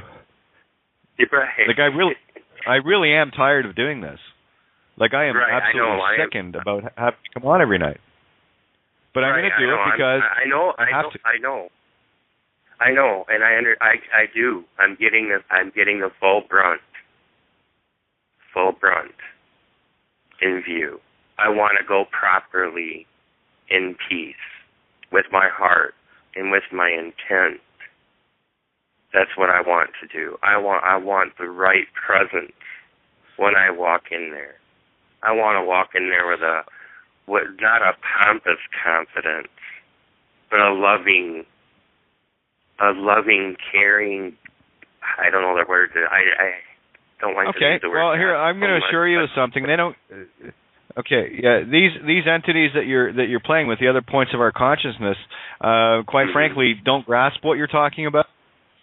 They do grasp is truth to keep them bound to the immutable laws. And fraud is part of the immutable law setup. Okay, that's the golden rule. So I like invoking that one back, right? So here's just a suggestion for you. Did you ever get any names of the individuals from this Grand Rapids tax thing? I can trying to contact with you? I did. Yep. Oh, well, see, these are the people you need to start privately prosecuting. For aiding and abetting fraud, but you need to get the concepts in your head first, right? We can't deal in the dead. Okay, we cannot deal in the dead realms. That's okay. It's okay. I get it. I can feel your energy. Believe me. That's why I'm open to it. I'm being open. I've been listening to this stuff for. You too. Jordan Maxwell's name comes up. I've been listening for a very long time, and. So I just want to, I guess how I'm looking at it is, I guess I got to save myself. Yeah, well, here, let me, seeing as you brought this up, let me share it from the Kate perspective, the neutral observer. Okay, here's the individual that is one of the ones that woke everybody up to Admiralty law and what have you, yet is still trying to deal in a legal lawsuit and all the rest of it. What part of your own story did you miss, Jordan? You broke up, honey. I didn't quite hear that. Oh, what I'm asking is, Jordan, what part of Admiralty law that you were trying to expose did you fucking miss? You see? This is what I'm getting at with people, and they're still caught in the belligerence of the duality. Well, Admiralty law is all this and that and the other, but holy shit, someone took my stuff. And there was a contract in place prior to that, by the way. So I'm going to remain neutral on this. I have to. I will not pick a side, because I can see that both sides are right and both sides are wrong. It's really easy. It really is easy. Well, all I'm seeing is a drama unfolding between 2 points of consciousness that haven't got a fucking clue as to who they are. And I'm being quite blunt about it. They haven't got a clue as to who they are. If you knew who you were, and I'm going to speak to Jordan on this one, if you knew who you were, what are you doing getting lawyers and going to court and all the rest of this shit? I thought that was the illusion. I thought that was the fiction. And it is. Yeah, I got something in the mail today, matter of fact. It's so funny. because I was telling Carl, I said, look at this. I said, I got something in the mail from the lawyer, which I would never hire one anyways. But I just thought it was kind of funny. Yeah, see, and there's presumption of legal name. You just told me that I got something in the mail, did you? Who got it? You didn't get it. The legal name got something in the mail. Yeah, the aiding and abetting into fraud was sent to your house. Yeah, trying exactly. to make you, right? But here's the other side of it. The UPU was so incredibly important. My address is here. I live inside me. Yeah, go ahead. Oh, look, my address is now over here. Oh, no, wait a minute. It's over there. I have a stable address. I have no fixed address because I'm not fixed in a position in space and time. Conceptually, that's with the God. So there's lots of assumption and presumption, and the simple fact that someone was able, to use a legal name, send it through the UPU, to get to a mailbox that you went to pick something out of, can it be assumed and presumed that there's still attachment to system there? All you got to do now is break that one mentally. You see, until we finally come to terms with the fact that this whole fiction game is fraud, you'll still play it and you'll still be, trapped in it. That's the Matrix. That's the joke. And look at how emotional we get. Look how emotional I've been in the past. Holy. Yeah. I had to work through some pretty serious highs and some pretty serious lows to get to this 0 point. But I have to contrast now. So the difference is, do you really know who you are? And while people still, and I'm being very general, when I talk, I'm not talking to anyone in particular. It's always third party with me. If there is anything that can tie you to the system that people are comfortable with, then they're still in the Matrix. This is not an easy game, boys and girls. It is a simple one. Big difference. It's a simple truth that we have the hardest time accepting. Right? That's part of the essay I'm working on right now. It's not the sharing of truth that's difficult. Getting it shared such a way that people actually look at them, accept them, as I have, that's the game. And day after day after day, I do the same thing, and I don't talk a lot of different. I really don't. I keep trying to say the same thing, just differently. Know thyself. And to know thyself is this. We know that the system is here as a test and a trap. Can we get pulled into the matrix, into the vortex of that? And the more we lean on the physical side of things, the more ensnared we are. Well, Kate, I don't want to lose my house. Well, Kate, I don't want to do this. Well, Kate, that's fine. And that's your choice. You see, that is your choice. Fuck all I can do about it. I've made mine, and I continue to make my choices based on my reality and experience, knowing full well that I'm here to save myself, and it is the strings that I have attached to me that I have to cut that no one else can. And when you cut them, these things don't appear anymore. It's like when you reach a different level in a video game, right? When you think of yourself as a game piece on a video game, this is how games work. The program is set up so that you, the player, are the virus within the game that all the parts of the game come to attack. They all hone in. That's the primary base of every single video game. You are the virus that everything is geared to come at. So when you when you put yourself known in the grid, all of a sudden the gamers at that level, whatever the case may be, will come in as part of that system because they're automatons, basically. Soulless. Most of them are soulless, and they'll come grinding in at you because they're programmed to do that. Right? Their masters program them. They're just game piece programmed to attack the virus. I'm the virus. Okay. When I get to a certain level in the game, though, I pass by all of those attacking viruses to a new level. And when you go through enough levels, when you pass through enough levels, you get to the point where you're not even on the game grid anymore. That's when you know who you are. There is no scripting involved. Oh, granted, I have my moments, and I go, oh, nah, stop it. But I tell myself openly to stop. Oh, okay, that's delusion. That's I got to stay lateral. So then I go and check, and I always come back to the same basic things that kept me on this path along. Those are my stable datum. We all have our own. Mine happens to be the name and the birth certificate, and all of the realities experienced through that have confirmed everything I felt and knew. So I always resort back to that which I know. If I go back to the last thing you absolutely know. Position yourself, stabilize yourself, and start looking at all the things that you know that prove that. And then all of a sudden you'll be in a different headspace. So now, as far as this thing tomorrow, whether you go or not, it's entirely up to you, my friend. Right, I realize that. Absolutely. I realize. Yeah, I do want to go in. I want to go in peace, but it's not really a but. I don't really know what to say. What I have to follow my heart, because I just do. Well, here's the thing. What do you expect to happen? And there's where the problem lies. Have no expectations. Decide to have the experience. Okay. Have the experience of going in, or have the experience of not going in. There's the two paths you can go.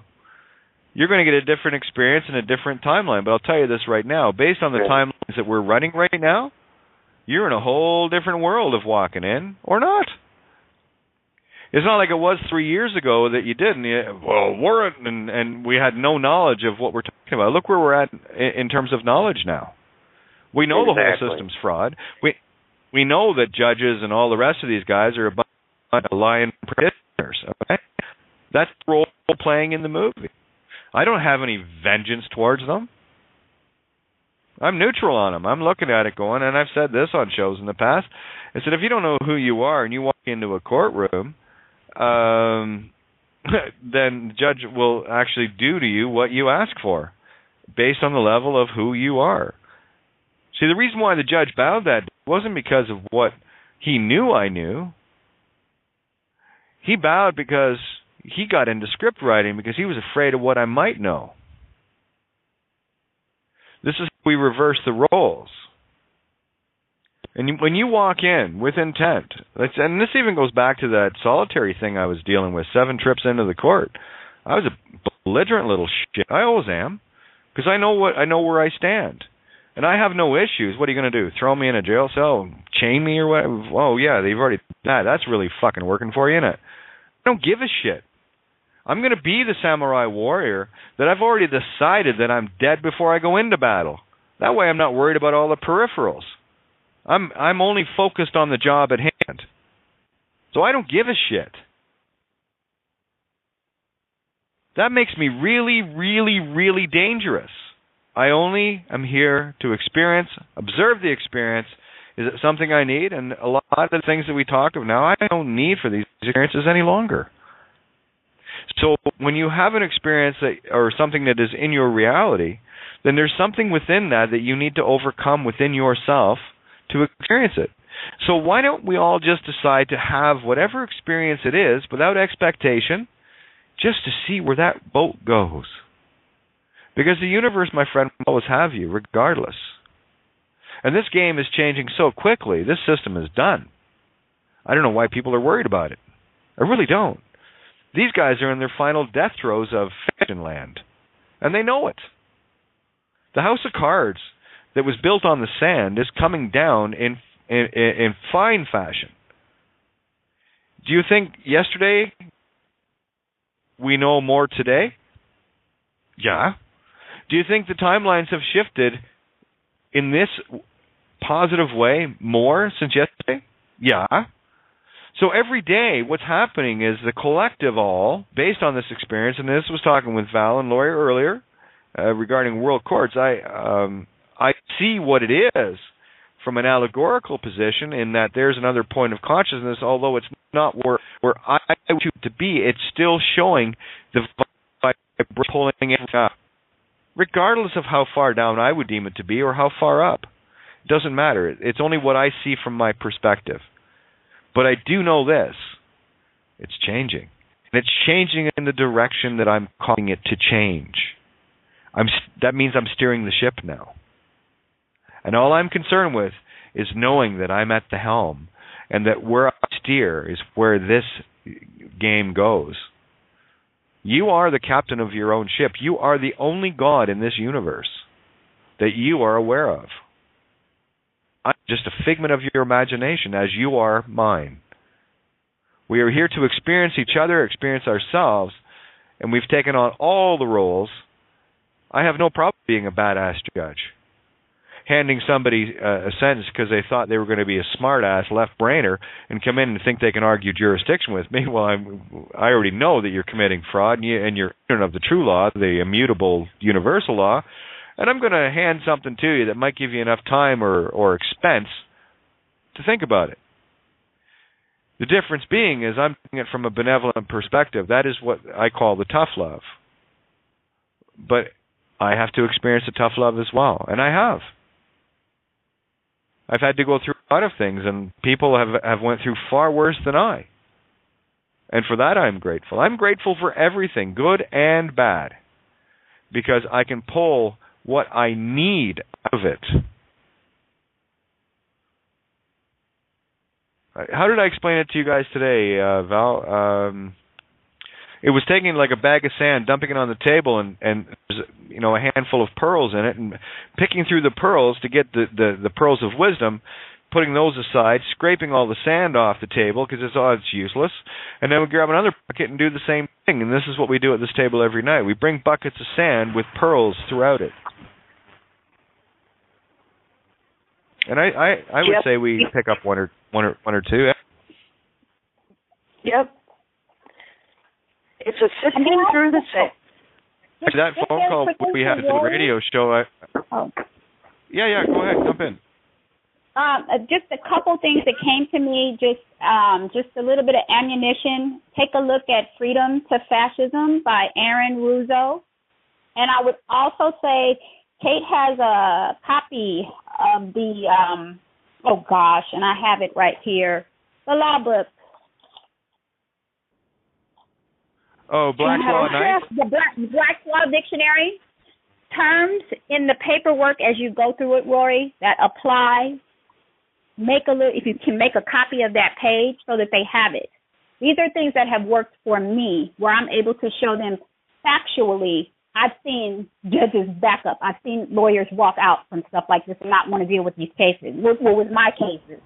So I'm telling you, back it up. If there are terms or anything that match that you can say, this comes from you. This is your stuff. So I'm telling you you get what I'm saying, that you're backing it up so that you have your ammunition, and it will give you more confidence as you walk in to stand in your truth. That's what's worked for me. So I'm just saying, as you make your decisions, just putting things out there, Yeah, and like Rory, I said, freedom of fascism is good, as far as the tax situation. Here's the question. Yeah, here's a question for Rory. At what point do you feel, like you said, you told him I'm the witness and all the rest of it. What point do you feel, because I remember the post you made, that you felt that you let your guard down at one point. What was the defining moment? Well, I was being rushed. Of course, they were all like 7 feet tall. Of course, they kind of rushed me in the kitchen. It was kind of unexpected, I guess, and I was thinking I was looking at my surroundings, and I remember not wanting to cause a scene, if you can imagine that. And it's like I just caved. It's the craziest thing, because I know damn well that that name is legal.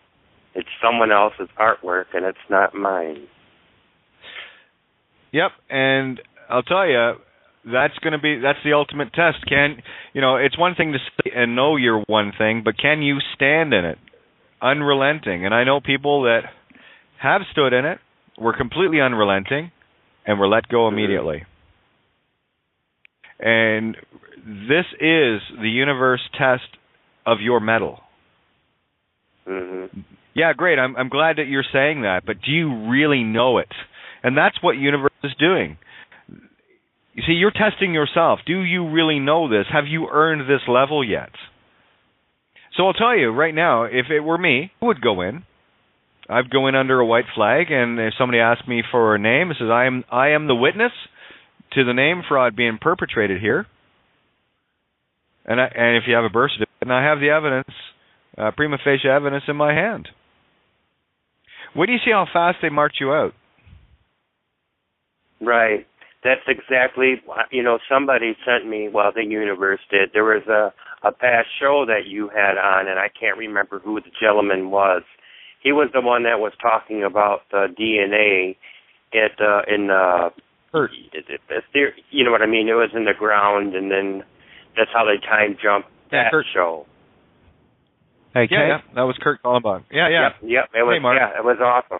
Awesome show. Can I just jump in? Yeah, go ahead, Mark.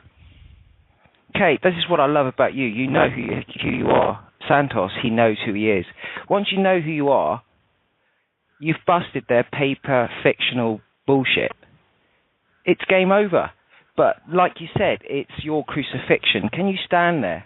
Do you really know who you are?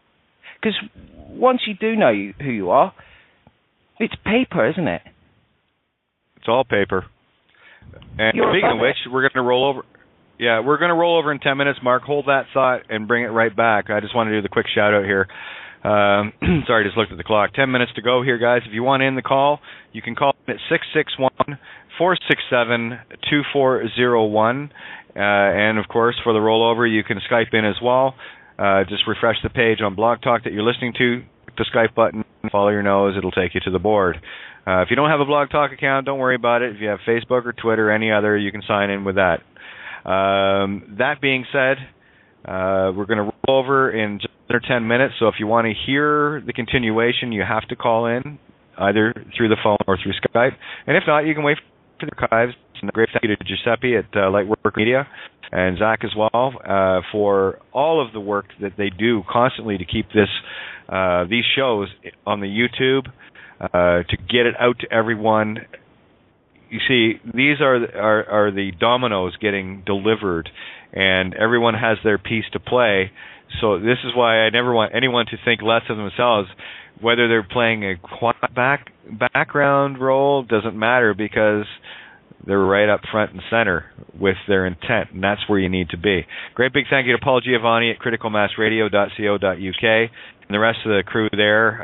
And I'm going to include myself because I'm part of the team too, right? So as are you, all of you listening, and being involved, listening and otherwise. Okay, so great big thank you.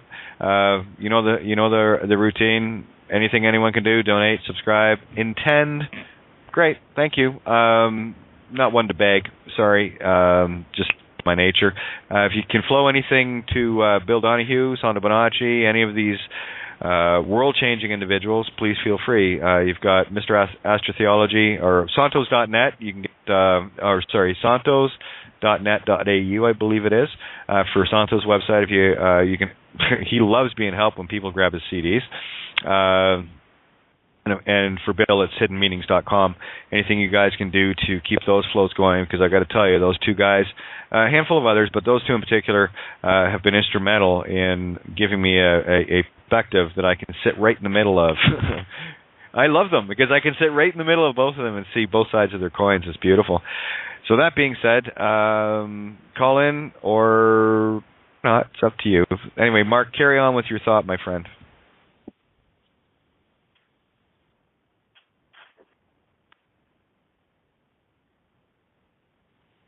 Hello, Kate. Or not. There you are. Go ahead. Just got the kettle on the boil. Yeah, it's what film was I watching the other day? Star Wars. Obi-Wan Kenobi comes with Luke Skywalker to pick up with Han Solo, where he stands there and he says to the stormtroopers, "You do not need to search. We have nothing." And it's sort of reverse back to them. Bit like it reminded me of when Santos was telling me about when he was passing through the Italian airport, where the guy opened his bag and, oops. But Santos knew who he was. It's a totally different reality. That's the magic of the Magic Kingdom.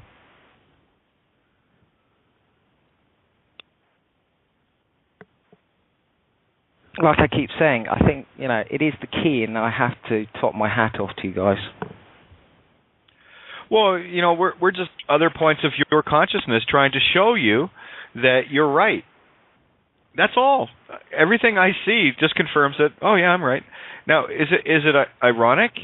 Is it coincidental that I watched Saving Mr. Banks, which is the story of Mary Poppins, and the whole story around that, and of course it was the interaction between Tom Hanks, who played Walt Disney, and Emma Thompson, who played P.L. Travers.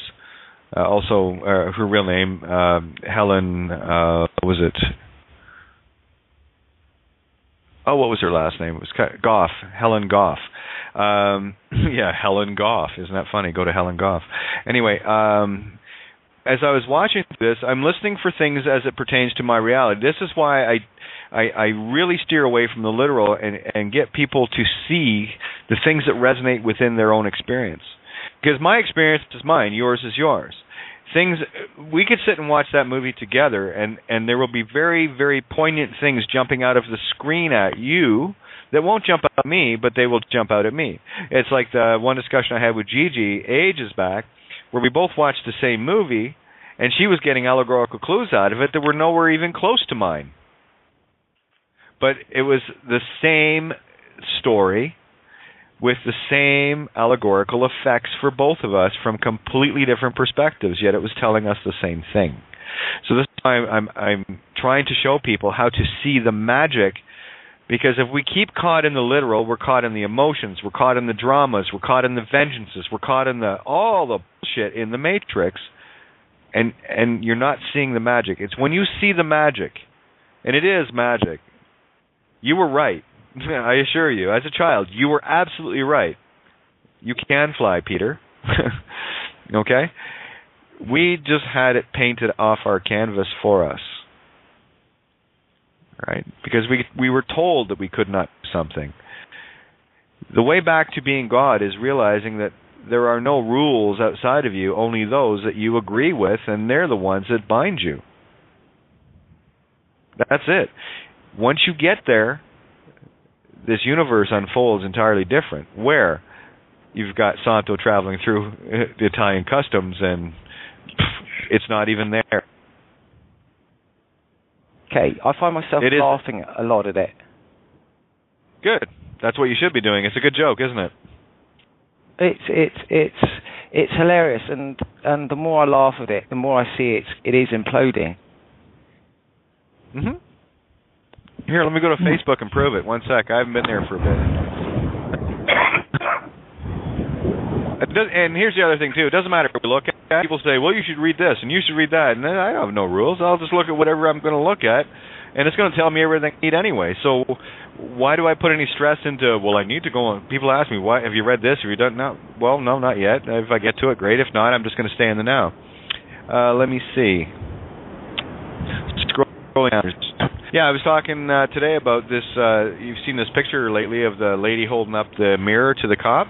That was a postulate I put out in my universe a year and a half ago, where someone was talking about protest, and he says, the best protest would be, instead of standing there screaming and having your placards with, chemtrailing and all the rest of the shit, got all the riot police there, they don't give a shit. They're programmed. They're expecting that. They were told to expect that. What they're not expecting is to have to look at their own mugshots in a mirror reflecting back their own energy. So you go up to them with a mirror, silent, and just stand there. Let them see themselves. The most terrifying thing to anybody is being forced to look in their own mirror.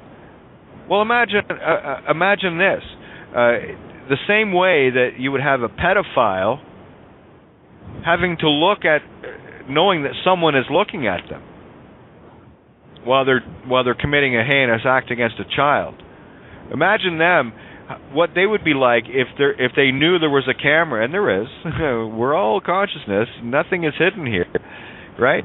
Imagine if they knew that there is no privacy, there's no private room, there's the illusion of it. But boy, what a difference that would be if all of a sudden, 5 or 6 people walked into the room and just stood around the bed. Do you think they would act the same way? Hell no. Because it's only in this privacy concept that people can commit crimes. They want to get away with it, so who's watching? So let's hold the mirrors up. Here, now you're watching. Now you're getting to see your own movie. Yeah, I got a minute and a half till we roll over, guys. So I want to keep that. So there's one example that was something I put out with regards to the Montreal protests happening a year and a half ago. Yeah, and there was a reference today with the Purple People Eaters. Oh, here we go. I haven't seen this one yet. Kate, did I catch you hanging around Francis again? What was it? Shocking, there was no hellfire, Adam Eve. Real Pope Francis exposes. Now, here's the thing. People have come to me and said, well, that's not real. Yeah, it is. It's on my page. It's very real. Whether it happened or not, it's irrelevant to me. I can choose what I want in it. So Jorge's finally paying attention. That part of me is finally connecting and going, oh, I am talking, which is me. This is your power as well. I cannot stress this enough. I'm here to empower you back to godhood. That's what I'm here to empower myself back. So why wouldn't I want to help, right? Where was? Oh yeah, interesting here. You have, Kate.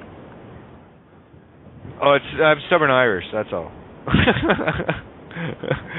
I'll equate it to that. It's the Leo ascendant, actually. It's part of my design, and now that I know what it is, I know why I do it. It's an insatiable will to keep going. Good design. I came in with a good game plan. It's the lighthouses out there, everyone. All you got to do is be a lighthouse. Oh, here we go. Code of conduct of the Bar of Ireland. Lawyers are called devils. I haven't had a chance to look at it, Sheila, but great post. Isn't that funny that happens? Where was it? Katie, it's yeah, go ahead. Oh, hi, it's Gigi. Yeah, I was going to say, I know that voice. You've been away for too long. Oh, I know. That's crazy.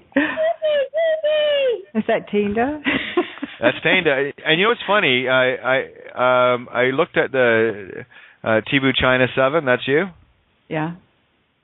Yeah, I looked at that going, I've seen that once before.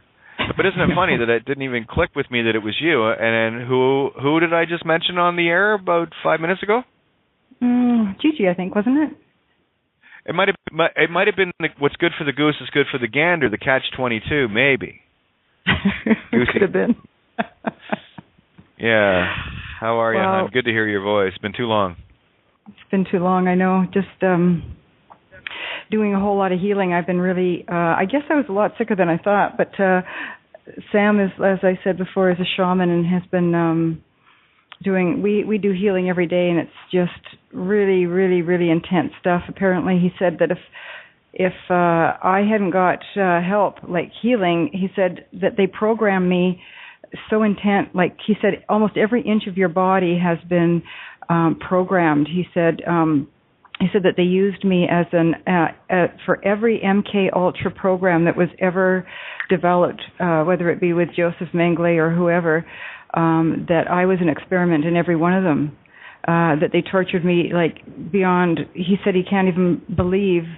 No, you see, I don't recall it because I guess my memory's been, blotted out, and but the trauma still exists, you see. So he's working on getting all this trauma out. And the interesting thing is that as the trauma is coming out through the healing, I'm able to, because I just said, look, I if I need to experience this trauma, allow me to do that, to process it so I can heal. And as he's I can literally feel his hands pulling these programs, these matrix programs out of me, and as they're being pulled out of me, I see the trauma, okay?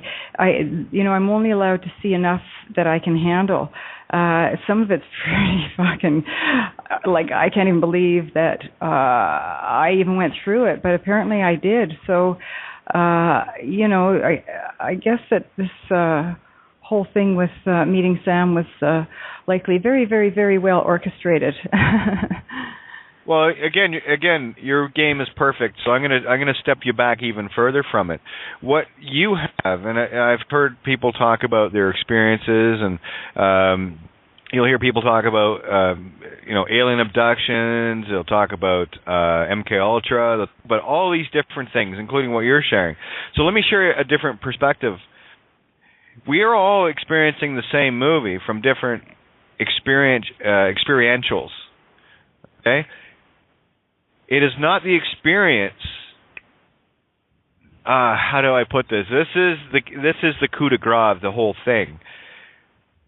Your experience is only your life path to see the allegories.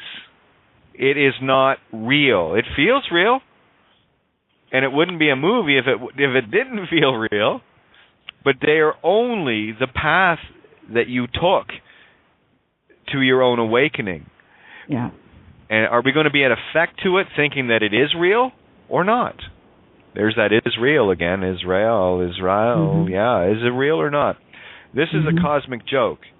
Now, here's the best way for me to explain this. Has anyone ever watched those TV shows that have? Oh, do you remember Candid Camera? Mm-hmm. Shows like that. I love it. They have a bunch of different shows where the prank being played on someone. Okay, and here we are, the audience, watching this poor, sorry slob getting pranked.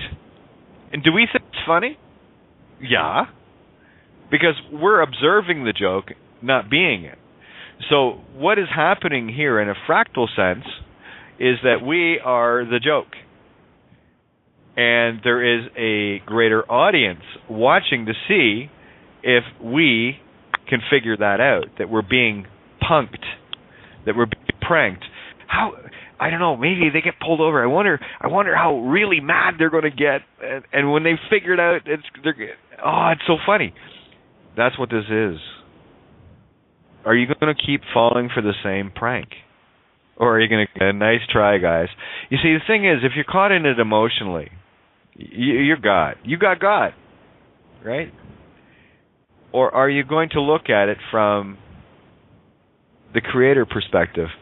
The only way we're going to experience bliss is to prank the shit out of ourselves to get to higher and higher levels of it. It's like, when you hear a joke for the first time, it's funny, and then there's some jokes that still make me chuckle. There are some that are out there because of their absolute truth in them, And I shared one last night. I don't know if you caught it last night, where I went 180 degrees. See, what laughter is a sudden realization of truth. It wasn't what you expected, but it was so true it made you laugh. Because you saw the complete 180-degree mirror image of what you thought. You were thinking up, and it went down. It's like a good example in the movie Saving Mr. Banks, the one I just watched. They were doing the spoonful of medicine, spoonful of sugar helps the medicine go down. Mm-hmm. What they did was, and it was another confirmation of the allegory here, was a spoonful of sugar helps the medicine go down. So, see how we went up on down? You see, it's ironic. Yeah, it is. It's all ironic. Are we not in the Iron Age? Yes? Something about iron. Iron IC? So when we take our game so seriously, when we get so wrapped up in our experience, that's where we're being pranked. Can we get past it? And only those things that have affected us can we agree affected us. I'll tell you, they could an external force put 1,000 implants, and who knows if they did or not. I don't give a shit because I'm just not going to agree with it. I'm going to step beyond it. That is the healer within self, right? And if we are in need of externals, they show up. And I'm sure Sam's a sweetie. You better be getting laid too. Oh, more than that. There you go. So it's good. Good game. Yes. Oh my God. Oh, it's crazy fun. Yeah. Well, yeah, welcome to Katie's show, right? So yeah, we don't miss a beat at this table. I know you don't at all. But you're right about that because the thing is talking about all of this fear and how to walk it out and finding the balance in everything, and as Sam is sort of explaining these things to me, what's coming out of me, I'm going, well, absolutely, because I guess, if we want to see bliss, as you said, we have to see the dark. You cannot see one without the other. And so, to me, this game is over, and all the shit that I've gone through is done. It doesn't even matter anymore because it was for a purpose, for a reason, and it was to see the other side of it. And, when is it Rory that's going into court tomorrow? Is that who it is? Yep. Correct. Yeah. As you were talking and saying, whether you were thinking about going in or not, I heard this really great analogy, I guess. It talked about fear, and it says, that when an animal gets attacked or bit or attacked by a predator, the normal reaction, of course, is to pull away and to run, because, well, who wouldn't? But what happens is, in being the year of the horse, and my Chinese sign is a horse, it was kind of one of those breadcrumbs for me. What they said is that when a horse is attacked or bitten, what it does is it does not run from the pain. What it does is it presses into it, okay? As in, Katie, you're always saying, fear is about contract. Well, because you're contracting, okay? You're contracting. When you push into your fear, this is when the other animal responds to it. What happens, you're just doing the exact same thing that the animal is doing to you, except you're reversing it, okay? So now you're attacking the attacker. But you have to be bold. Sorry? Yeah, I was going to ask you, what is the opposite of contract or contracting? Retract? No, expand. Oh. You have contraction and expansion. So, okay, let's play with this for a second, shall we? Let's go phonics on this, because Katie always goes fucking phonics on everybody. I'm going to get all phonics on your ass. Okay, here we go. We have the contract, right? Land. Tract is land, okay? So it's very physical. But contract, let's look at the word expand. So if we contract, we are pulling in, and we are at effect. Contracting is all about being at effect. Expanding is all about being cause. So let's look at X, which is key, which is life, which is IO, which is the Roman numeral 10, which is, how many more layers do you guys want? The key? Okay, let's go with key then. It's the key. It is the key where your mind is parked, your ship. So there's the X, just the X sound. What does pan mean? Well, pan means to go across, as in pan-determined, cross-determination, right? But you also have the Rho, P, and the A, which is the yin in the mirror, which is the light made dark. So you've got some creation ability, spirit breath, Rho, to create in that, and you make it mine with the N. And, of course, D is the fourth letter, which is the box of the trinity of the delta, right? So when you expand, what you're doing is creating a new reality. You're creating a new box, delta, if you will. You're going across it. You're taking your life across it. So that's when that horse veers into it. That's what it's doing. Is it's taking that instead of pulling away from it in fear, it is confronting it head on, taking its own expansion ability, its own body mass to crush it. And that's where we all need to learn to be the horse. I think is it pronounced horse or horse? I guess it could be pronounced any way you want, right? Mm-hmm. How about the ho, ro, se?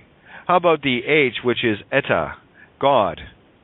The O, which is creation, R, which is ro, spirit breath, and the S, divine feminine, E is the yang, which is the light made dark. So you've got another creational void to happen in. Or we can go with the himself, herself, itself with the hor, se. We also have ors, auras, auras. H can be silent. What about the capital H? You talked about that yesterday, didn't you? That's Ida, the Greek letter, the seventh letter of the Greek alphabet, Ida, which is God, the seventh number. And look what we've done in the Western alphabet. We've removed the H from its number 7 position, and what was put in its place? Let me see. A, B, C, D, E, F, G. What's the Masonic symbol? G, capital G. Do you think someone might have hijacked our reality based on one letter? I would say so, because that's creation stopped on one side only. I'll tell you something else with regards to that. The G can also be an S, a K, a C, or an F. Well, you know what? Track down some of these letters once in a while, and you'll see the G is the newest letter in the Western alphabet. Go ahead. But it's true, because remember when I did that allegory on G, because my name is GGA, with the V on the top, the V on the bottom, and so what happened there was that they used that G to capture the power of the K, C, S, and F. Okay, because G replaced, G was 7, right? G was the 7th letter, right?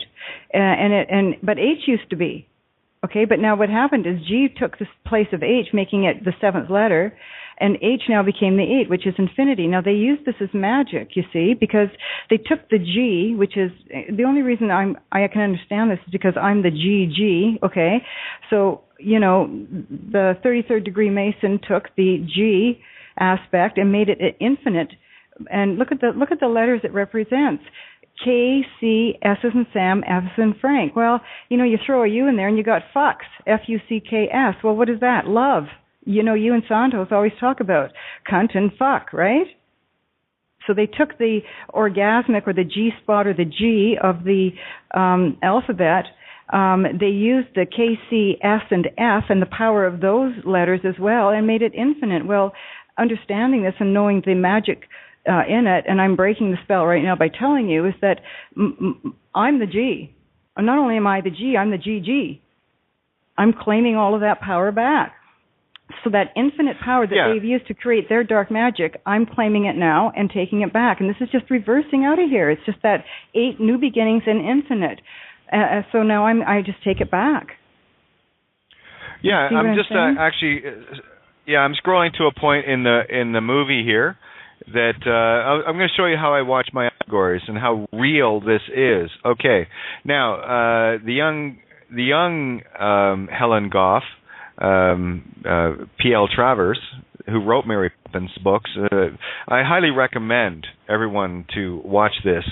And when I look at, there's one scene, it's all through it, but here's one in particular that really caught my eye, because I'm looking for what is resonant in the effect physical with my creation spiritual. So there's one scene where she's stopping in front of, they're getting ready to leave their home to go to a new home, and they're at the train station, and there is a sign with all the different stops and how long it takes. So here we go. Let me just go down the list here for a second. And I was going to share you, see if you think this might resonate with me. Okay, where was it? Okay, North Pine, one of the stops. Brisbane, okay. Now, Brisbane matters to me because I see that all the time on my travels, going back and forth to see Vicky. Victoria, Victory, yeah, you know what I'm saying? Mm-hmm. Pine, the Pine family in Gravity Falls. And then there's Ipswich, IPS, Witch, of course, keeps going. And then there's Laguna, and of course the ones that really hit with me. Right at the bottom was Kate's.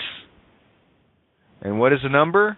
Oh, it's 323 miles. 323 comes up with me all the time. That's actually the time of birth of my oldest daughter, 3:23 p.m. And of course, the last stop before the end of the line is Alora, and that's where they're going. Now, Alora, or Alor, means then. Now for then, end of line. Kate's, now for then, end of line. Now go ahead, tell me if this movie isn't over. I dare you. Yeah. Now, Hen done is 321 miles, which is, there's your 3, 2, 1. Oh, how long does it take? Let me see. What is that? Looks like 16 hours, 9 minutes. So there's 7, which is God. Horus, hours. God, Horus. 9 minutes. So there's consciousness. Alora, 325 miles. 16 hours, 15 minutes. Does 15 come up in my game much? Yeah, like only all the time. But here's the last 3 stops. Hendon, Eights, Alora, end of line. The he, mine, is done. Spirit of love, Kati, Kate, Alora, then. I also thought of agora, which is Portuguese for now, agora. Alora, agora, right? End of line. So Kate, then, now for then, end of line. So that's just what, this is how I observe everything. And when people get caught up in their literal experiences, they are just manifesting more of the same dramas, puking the same dramas over and over, and missing their real story, the one that I'm looking at between the lines. I see GG all the time when I'm traveling. I see a truck with GIGG. I also see trucks with bison, which is twin sons, right? And Mike, that I travel with on occasion, as I love traveling with him because we have very similar paths, a lot of resonance, and we bounce off each other in that regard. Like, it's just crazy. And it's beautiful. And this is all I want people to see, the majestic nature of the Magic Kingdom. And go figure that the whole game was to get the writer of Mary Poppins, who was very stiff, to get her to the Magic Kingdom. And at the end of the movie, of course she got there. Of course she finally let go of a lot of things. If you watch it from an allegorical position, this movie, any movie actually, but this one's just, you know how I get about certain ones that really lay it out in full color, that you cannot miss it. If you miss it, you miss it. You know? Wow, that was beautiful, Katie. It's just so true. And, oh, by the way, what? Now, I'm just going to on here. She's looking at the end of the line. Her dad's calling her. And they get on the train, and she's standing at the very back of the train in the caboose, or I wouldn't say the caboose, the passenger car. And I'm going to ask everybody, what do you think the number of that car is? Take a wild guess. 9. Very good, but it was in the form of 18. Ah, end of an era. 9 is end of an era. Right? And the train is pulling away, leaving everything behind, and it's car number 18, and there's the divine feminine finally moving away.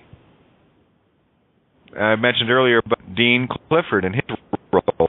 It's not what he's doing in the system. I'm looking at his representation, the role he's playing as it plays out in my story. Book of Eli. Key line in that was, stay the course, it's not my concern. Stay the course, it's not my concern. Don't get involved with others' dramas.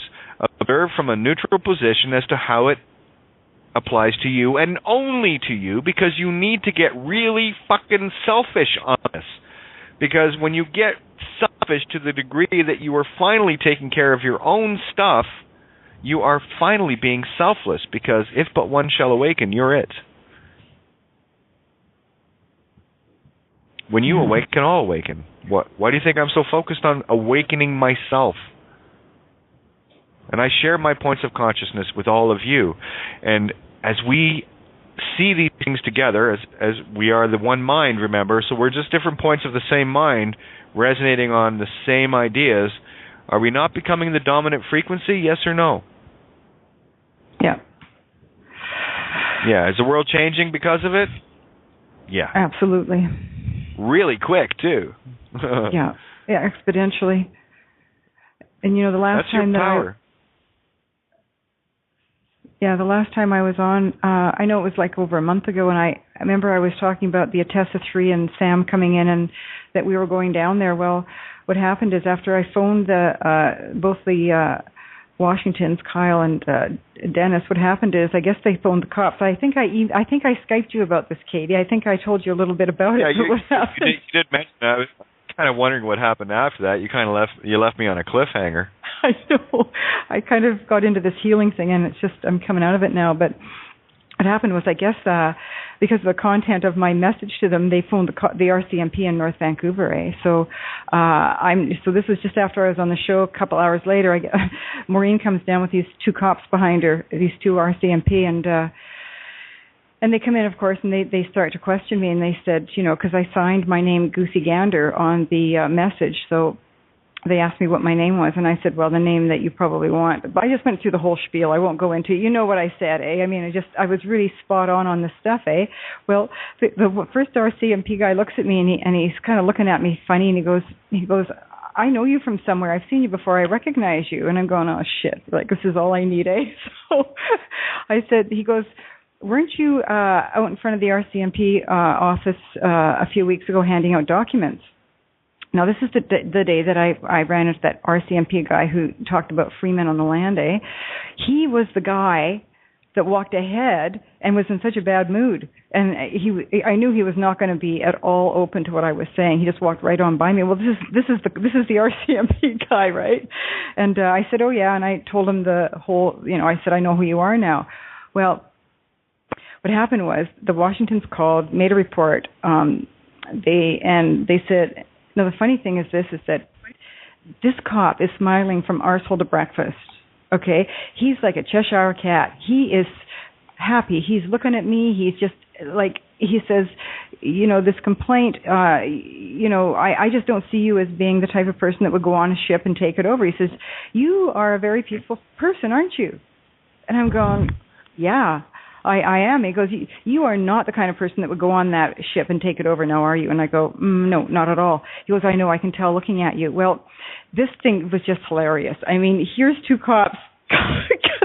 They're convincing me that I'm innocent. Like, what the hell is that about? No, they're convincing each other that they're wasting their time. But that's the power of knowing who you are.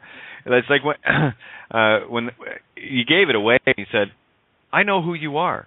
And I would have answered, yeah, I know who I am, too. I'm glad we can agree on that. Well, it kind of went that way because when he came to... What's that? It's beautiful. It's beautiful. Yeah, you had me at I know who you are. Well, the funny thing is... Yours too. Sorry, hon. Go ahead. We've got a bit of a time lag here. Oh, yeah. The funny thing is that I was taken aback because I didn't know that they were coming. So what I had to do is just sit in the moment, like ghosting in that movie. I just sit and just get focused. And I knew in the instant why they were there as soon as I saw them. So I just went, okay, you know who you are and stand in it. And you know what? It was really interesting because these guys wanted me to tell them about Kate, about your document, okay?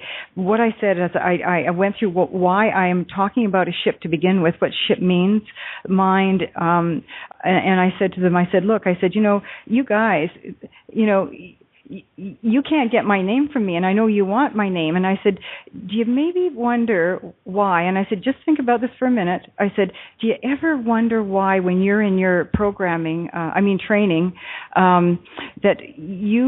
they insist that you get the name, okay? The name. I said, tell me I'm wrong. I said, is this not what you are programmed to get? And they go, yeah. And I said, do you ever maybe wonder why that might be?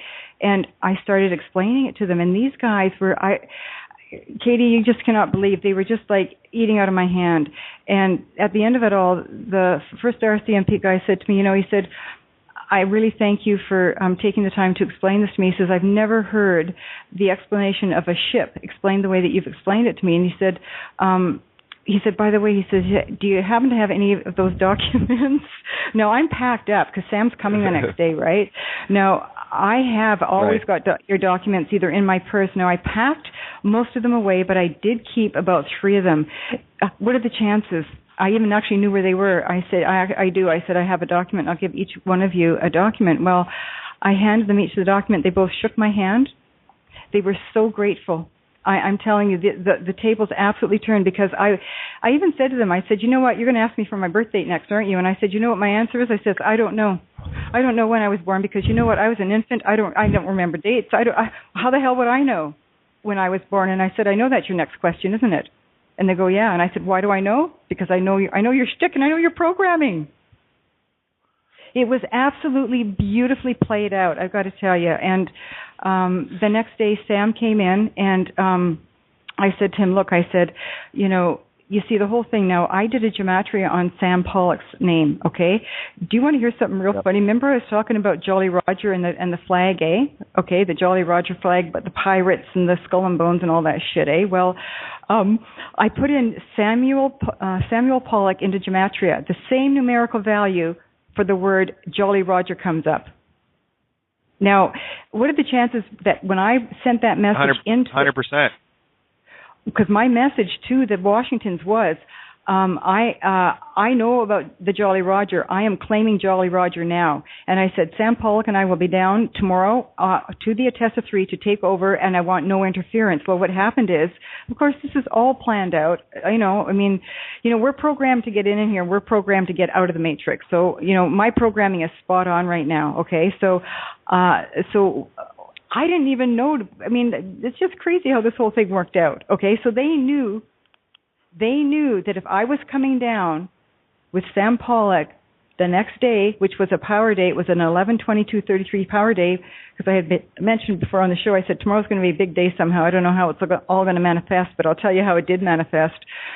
Sam and I go down to the dock on the next day after I had sent these messages to the Washingtons, and now, Atessa 3 has been moored at Lonsdale Quay for months and months and months and months. It's an icon. It has never moved. It's one of C-SPAN's mooring places, okay? It's an icon. It's never fucking moved in months. I would even go by saying over a year, okay? I go down, Sam and I said, we got to go down here for some reason. I said, let's go park. We go, he said, where is it? And I go, holy shit, it's gone. They knew I was coming. Yeah, again, and there's the power of the divine, and look what you manifest. Now, I just want to go through a little thing with everyone here. This will be a test of your own ability to see if you are being literal or if you are being allegorical and actually know who you are. So I'm going to use it, and I want anyone can jump in. I want to know if this is someone caught in the literal or someone that is actually seeing the allegorical and beginning, if not already knowing who they are, beginning to know who they are. So here's the headline. I'm going to read out some of the responses, not who responded, but I want to read out the answers, and you tell me, and I already know, based on what I've looked at, what I think, but I want to see if you can spot these things. So here's the headline: Police State versus Citizen. Officers get caught, harassment, abuse, misconduct, profiling. Okay, it's a picture of a young lady wearing usually a law enforcement officer for the purpose of deceiving someone uniform. Okay? So there's the headline: Police State versus Citizen. If you take it literally, you've got officers get caught, harassment, abuse, misconduct, profiling. So here are some of the responses. Now, I want you to tell me if this is an individual that knows who they are or beginning to know who they are, or someone that is completely stuck in the matrix in the fist mode. Or better yet, dead carrying out the dead, right? So let's see who's holding the light here. The first response was, if you're still carrying ID, you're bringing the stress on yourself. They know who they are. Fist fight, hold the light, or carry out the dead. Which one? Hold the light. Bingo. Yeah. Okay, 2. Here's the next one. We've got work to do. Fist fight. That's a bit between fist fight and hold the light. Yes. Okay. That's what I was going to say, yeah. So here's another one. We need to inform our brothers and sisters in uniform. If you are still carrying ID, you don't know yourself well enough to educate these fraudsters, and you will continue to be harassed. Hold the light. Hold the That's light. a light. Yeah. That's a hold the light. The next one is, learn from the uniform punks. Just keep quiet when questioned. That's an easy one. Come on. Hold the light. Oh, let's hold the light. Hold the light. No. Listen to it again. Learn from the uniform punks. Just keep quiet when questioned. Fist fight. Oh, No, that's as fist fight as they come. Yeah, that's a fight. It's like, punks. Yeah, no judgment in calling someone punk, right? Anyway, here we go. Here's another one. I watched this again. I watched this and again, actually, right on, brother. We need to stop dialoguing ourselves into their fiction. Handing over ID shows them you're a player in the game. Simple. There's much more to it, but these simple steps help. Think about why you have to carry it. It's a big why that adds the lie. There's a light. The light. The light. Yeah, that's Here's another light. Yeah, you start to see the ratios here? Yeah, the name is Crown-owned. Let them know. End the fraud. Expose unclean hands. Holding the light. That's holding the light. Okay? So there you go. There's just, this isn't, if you start observing others as you and how you are reacting through them. Are they holding the light? Are they fist fighting? Or are they still carrying out the dead? Are they still caught totally in the matrix? On the page, you won't find too many carry out the deads, I promise you. But you will find a smattering of fist fighters, but the vast majority are holding the light. So this is how I look at just the shifting. I don't look at it. It's like, where am I at right now? I have no idea how many friends I'm at. And it's not, they're my friends. Oh my God, look how special I am. I'm super. No, it's about how much of the consciousness is finally awakening. Here I am at 4,274. Okay? And that has been going up rather exponentially. Right? It was what? 3 weeks ago I was looking for 4,000? Wow. See what I'm saying? It's going exponential. Okay, so that to me is showing how many, and for every lighthouse that shows up at this table and on Facebook or wherever they contact me, Skype or otherwise, every lighthouse that shows up, I know there's 10,000 minds that come with them, owned by that lighthouse. Go ahead, tell me we haven't got the game. I dare you. I already know we do, and I'm watching the confirmations. That's all I do. I look for confirmations of what I'm causing. I see the effects that I create through my causal thinking. When we go through the game in this movie, foreshadowing for ourselves, well, that's what foreshadowing is. It's a foreshadowing of things to come. So start looking at what you're intending, and those are going to be the things that you're foreshadowing and you are manifesting. Foreshadowing is simply the causal intent as it manifests later. Beautiful movie for watching the foreshadowing because it's all over the place. Like, all over the place. Everything they talk about in the beginning of the movie happens to them. Okay? As in the movie The Hangover. Beyond being a gut-wrenching laugh fest, it really is. It has every character in our movie in it at all levels. It's incredible. And when you start looking at it with your God eyes, you'll see these things. And you'll start going, oh my me. Constantly. Oh, another contact just showed up while we were talking. I've had about 15 during the show. See what I mean? So where are we at here? Where are we at? We still got about 20-something minutes left here, guys. So what's on your mind? Start sharing. Let's hear it. I guess, Kate, I guess I'm thinking, that the baby steps, I guess that's where I got confused. I thought I was going to go in like all head. I am going in all head first for sure. But I had been thinking I will show up as the witness, but I was worried about that was going to script. I didn't want to script anything. My intent is to expose the fraud along with everybody else. Has always been to expose that fraud of the name, and that I think we all can agree on. Do you want a paradigm shift? Yeah. Here's a paradigm shift. When we go into court, we are going into, typically, by design, by program, to defend ourselves, that we have done something wrong and trying to make somebody aware of it. How about you go in with this perspective for a change? How about you go in with, these people really need my help? Mhm. Be the light. Dare to be the white flag bearer of peace. Do not go in seeking to prove your case. No. You know it's all bullshit. You know it's all bullshit. Yeah, I do. Yeah, I know it's all bullshit. I know it's all bullshit. So we go in with the perspective of, look at these poor sleepy bastards that we came to save in that regard. That's the part of our consciousness that we need to awaken. Not beat the shit out of. Listen, are you going to walk around with a Louisville Slugger for 5-year-old retarded kids to beat them to death or what? Not very loving, is it? No. And you know what? Remember, Katie, that video of that guy, that hillbilly kind of guy that was, where the Jolly Roger was talked about, that flag, that guy who stood in his, Rory should watch that, because that really empowers people. Like, he just absolutely unequivocally knew who he was, and actually when I watched it, it gave me a sense of my own power. And you know, well, hang on. He sort of almost kind of came close to knowing who he was.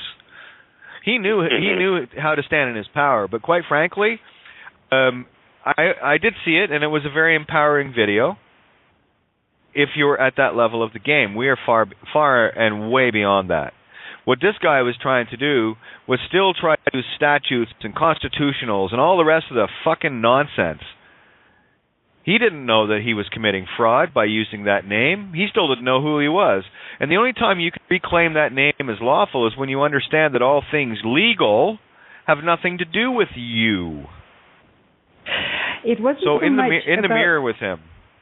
Yeah. I know where you're coming from. He had the right intention with all the wrong info. Yeah, that's okay. You know what? I'm talking about the energy. Like, this guy, regardless of what his words were, he believed. Okay, his intent. That's what we're talking about here. Is just simply intent. And in how I viewed it was. And they still, Gigi, they still came and grabbed his sorry ass. Okay, they still threw him in jail because he didn't know who he was.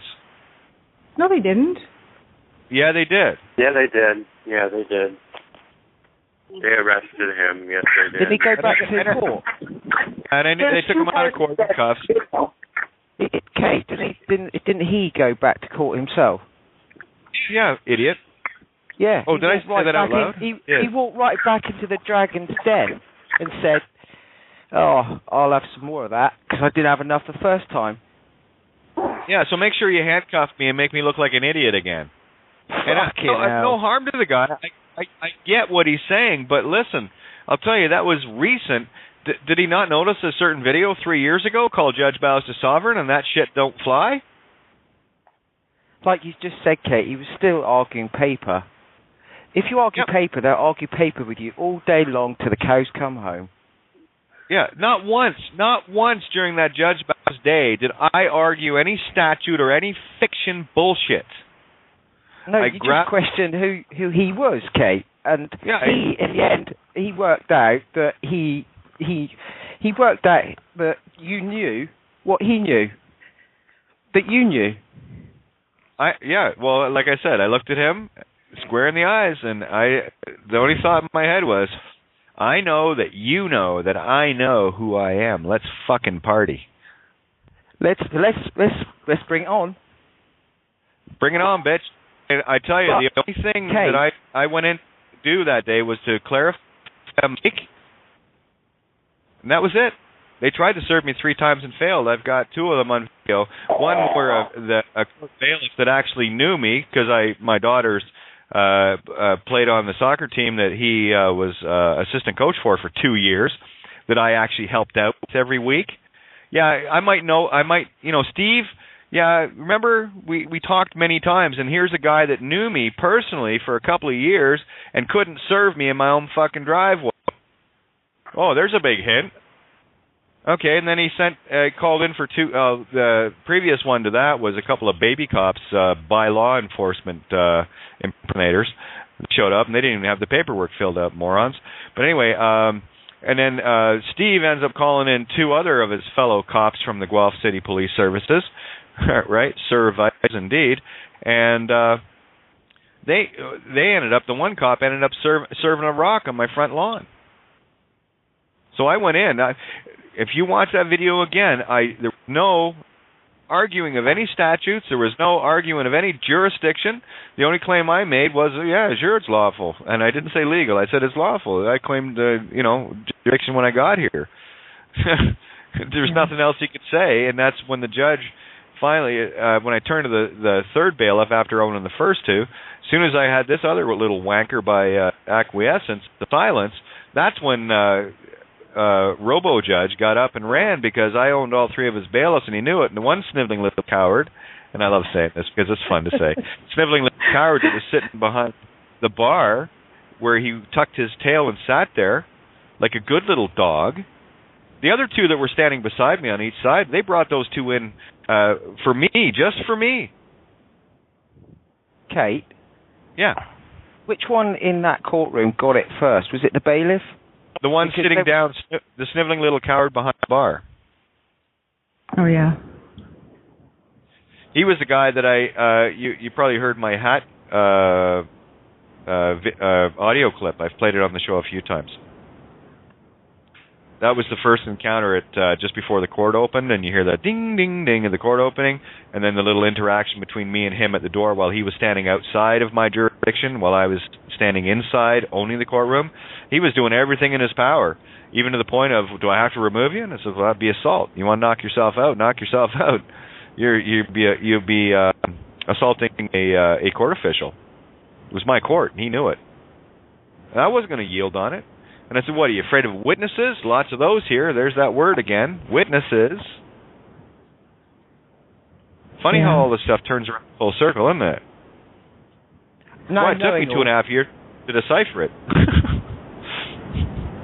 Yeah, well, I think the guy, like, I see like your situation, Kate, as being a real, you had the facts, you knew what you were doing, you stood in your truth. This other guy, the contrast of the similarity and the bringing together of the two is that this other guy, even though he didn't have the correct lingo and everything else, or he just maybe didn't have it all together in that context, his intent was what really, really stood out for me, in that, he just didn't allow her to take control. And that's what I'm thinking in terms of Rory going in tomorrow. It's just, just stand, be strong, strong, strong, like this guy was. I mean, that's just the contrast that I see between the two. Didn't he come across quite aggressive? He stood his ground. He just stood his ground, no, yeah. I think sometimes don't you get more respect for him? He was belligerent. Yeah, I mean, Kate, when somebody, it's all about respect, isn't it? Yeah.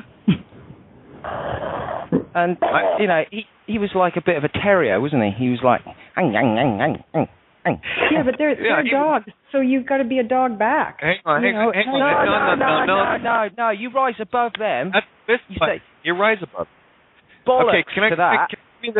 The real example of what he did. Hang on, Gigi. Let me just lay out what hillbilly Dopey did. Okay? He walked in intellectually fucking brilliant, and the left side didn't have a fucking clue as to who he was. He was arguing all sorts of stuff that proved that he did not know who he was. He was dealing Constitution. He was dealing statute. He was dealing this. He was dealing that. Now, we're standing on the other side of the courtroom, in the lawful side, knowing that, well, those that don't apply to us, but those that have consented to it and have sworn an oath to it, well, by all means, those that make the rules must obey them. So if you want to live in the dead realm and suffer the penalties of your idiocy, then by all means, I'm just going to show it to you and shove it to you lawfully in peace. I am not going to decide for you. No, the hillbilly guy, no harm to him, valiant effort, and I looked at it going, yeah, there's a guy that, and I'm listening to it the whole time going, oh my God, fist fight, intellectual, left brain, you might as well be a dopey lawyer like the rest of them. He was so stuck in the matrix, thinking that he could solve it legally. How many people do you know try to solve stuff legally and they get their ass handed to them, even more so now, because of all the layers of deception that have been removed, that the system is forced now to stay in honor on a hair. He sounded like a lawyer, Kate. Oh, he was pretending to be one. He was practicing law too. See, I didn't even really listen to the content of what he was saying. I just really want to bring it back to the only thing that I saw. And the power that I got from him is that it doesn't matter in my what I saw is that it didn't matter what he said because his intent was so fucking strong that it almost and it got him arrested. It got him arrested. This is the point I'm trying to. I'm not going to let you defend that fucking monkey chattering left moron. I loved him. I really did. I thought he was just wild. Yeah, but you didn't see the other video when he's getting picked up out of his chair and a little fucking 5-year-old retarded child that needs to lose the fucker in the head. The best thing in that video was when he got in the truck and he zoomed off.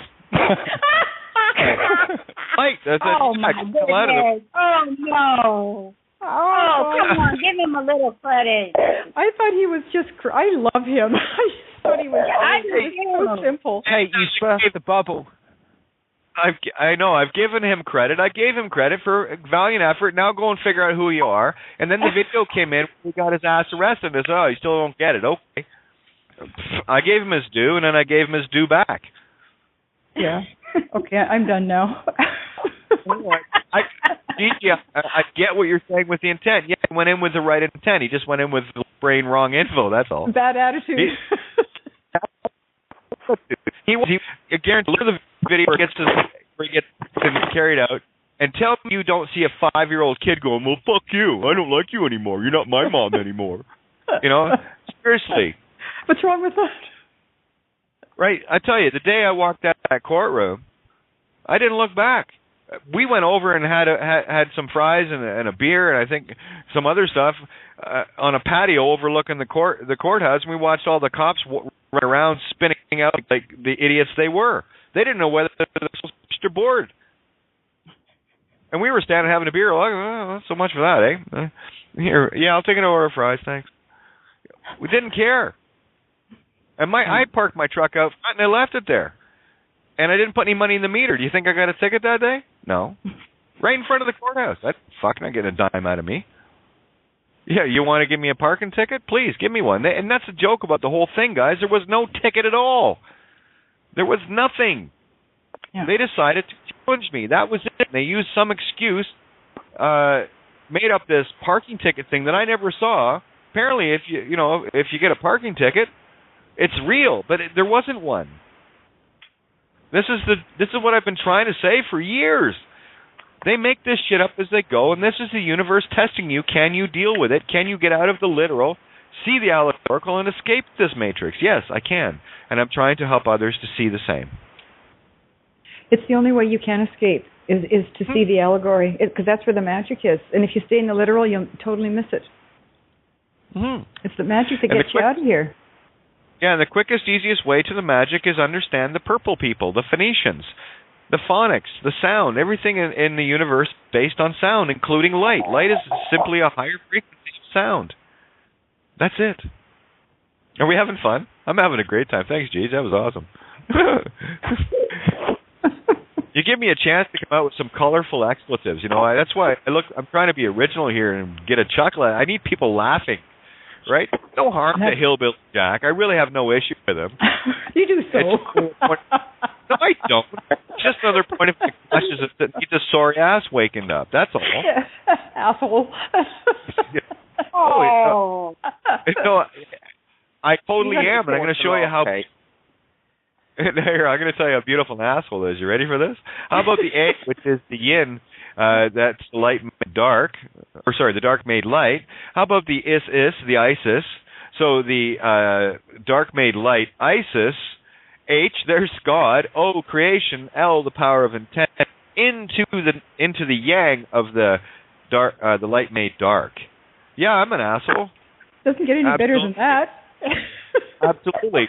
Here's the joy of this. I can call anybody anything I want, and my intention is neutral because it means both things. How are you translating the allegory? Are you surprised, or can you see both at the same time? I just see both at the same time. I'm funny. You laugh about it. Everybody gets so bloody uptight about stuff, eh? And, we have to laugh our way out of this shit. We do. Lighten up. Yeah. Lighten up. Literally, allegorically, and figuratively. It's a hoot. And I love the hillbilly. You think you were I loved him too. I thought it was great. Mark, I have to agree with you. I particularly loved the way he just said, "Get out of here." You know, it was a beautiful ending to ride off into the sunset. Except he came back. He was like a Taurus the bull. That's why I liked him. He was just in there like a dirty shirt. Didn't give a shit about anything. It's all about Yeah. Well, sir, listen, I don't respect anybody that needs to be right. Oh, I'm Mark, and fuck you. I'm Constitution. I'm right. Yeah, sure you are. Yeah, nice cuffs. They fit tight, eh? Careful, you get too belligerent, they'll actually cut your wrists with them. You know, it's all good. I look back over my experiences, and I have nothing but gratitude because look what it... Just this table? Do you like hanging out here? Well, it's because of all my experiences table that I'm at it. Mm-hmm. I think it's a great thing, personally. That's just me. Yeah, I agree. Kate, I was often taught that when you want to better yourself in sport, for example, if you play with better people, you become a better player. Yep. Well, you're not going to become better within yourself if you're not challenging yourself, and that's what this game's all about. Look for the challenges, and Rory, you've got one coming tomorrow, and I wouldn't even call it a challenge. But when you go in with the mindset of, I'm here to help you, instead of I'm here to defend myself because of all the bullshit, different intent. And the universe walks with you. Remember that. You are the universe. Why would... Take all of Kate's brilliant work in and hand them out. And say to everybody, have a read of this, come back in an hour, and we'll just deal with this little problem and I'll be off. Yeah, cheers. And regardless of whatever is going to, perceive to be going to happen, which it hasn't happened because you're not there, that lateral timeline hasn't shifted.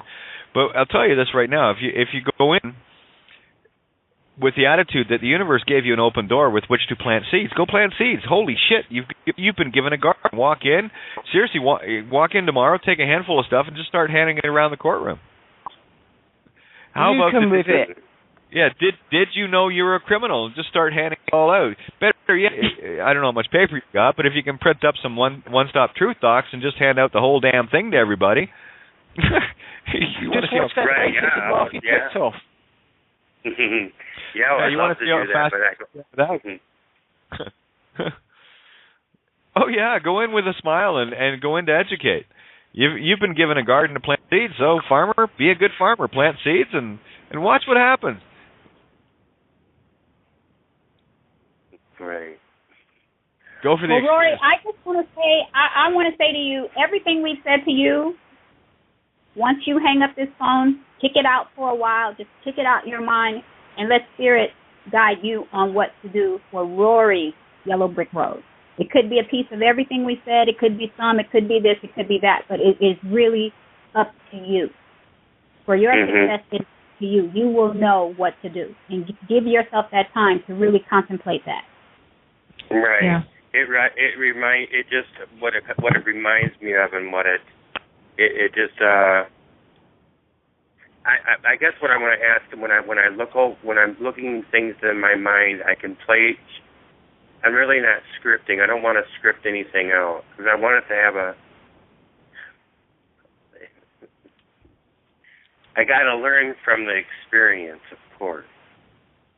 Yeah, and you got about a minute to go here, guys. So just letting you know. Let's finish on a high note, Rory. It's all well. Yeah. The experience will be perfect regardless of what it is. Lose the fear and just go with getting gear and follow the universe train. It was all things for a reason. You know that. So go find a reason, and I see it as a perfect gift.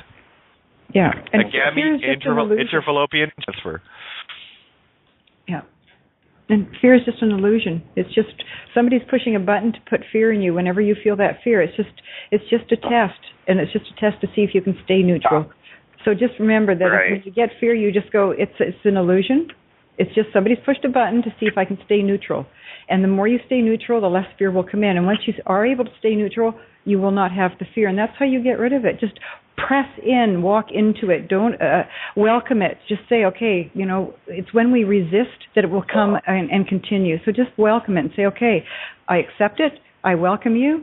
Now let's get it straight. And just believe and understand that it is not real. It's just the universe testing you to see, can you stay balanced through this? And when you do, you're going to go up another level. Just believe it's not real, because it's not. That's how you walk this thing out. Just believe it's not real, because it isn't. It's a test. It's just a test. Right. Somebody's just directing energy at you to test you, to make sure that you can find the middle ground. Go. That's how I have been able to walk. And when I was able to do that, that was the point where fear left me, and fear has no control over me now, none whatsoever. And when you get to that point where you can look at fear in the face and just go, you don't exist, you're a lie, you're just a frequency, then that's when you can walk in. That's when you're going to really start laughing. Okay? Yeah, that's kind of like when you're on stage and you just you really basically just block everybody else out, and you're just you and you're shining your light off there. Yeah. Your little talent. Yeah, and left brain stuff is that chatter, and that's your ego, that's the fear thing. Just it doesn't exist. Just stay focused, stay focused. Don't let any amount of fear come in. You know, how much time have we got, Kate? Are we almost out? I think we are. But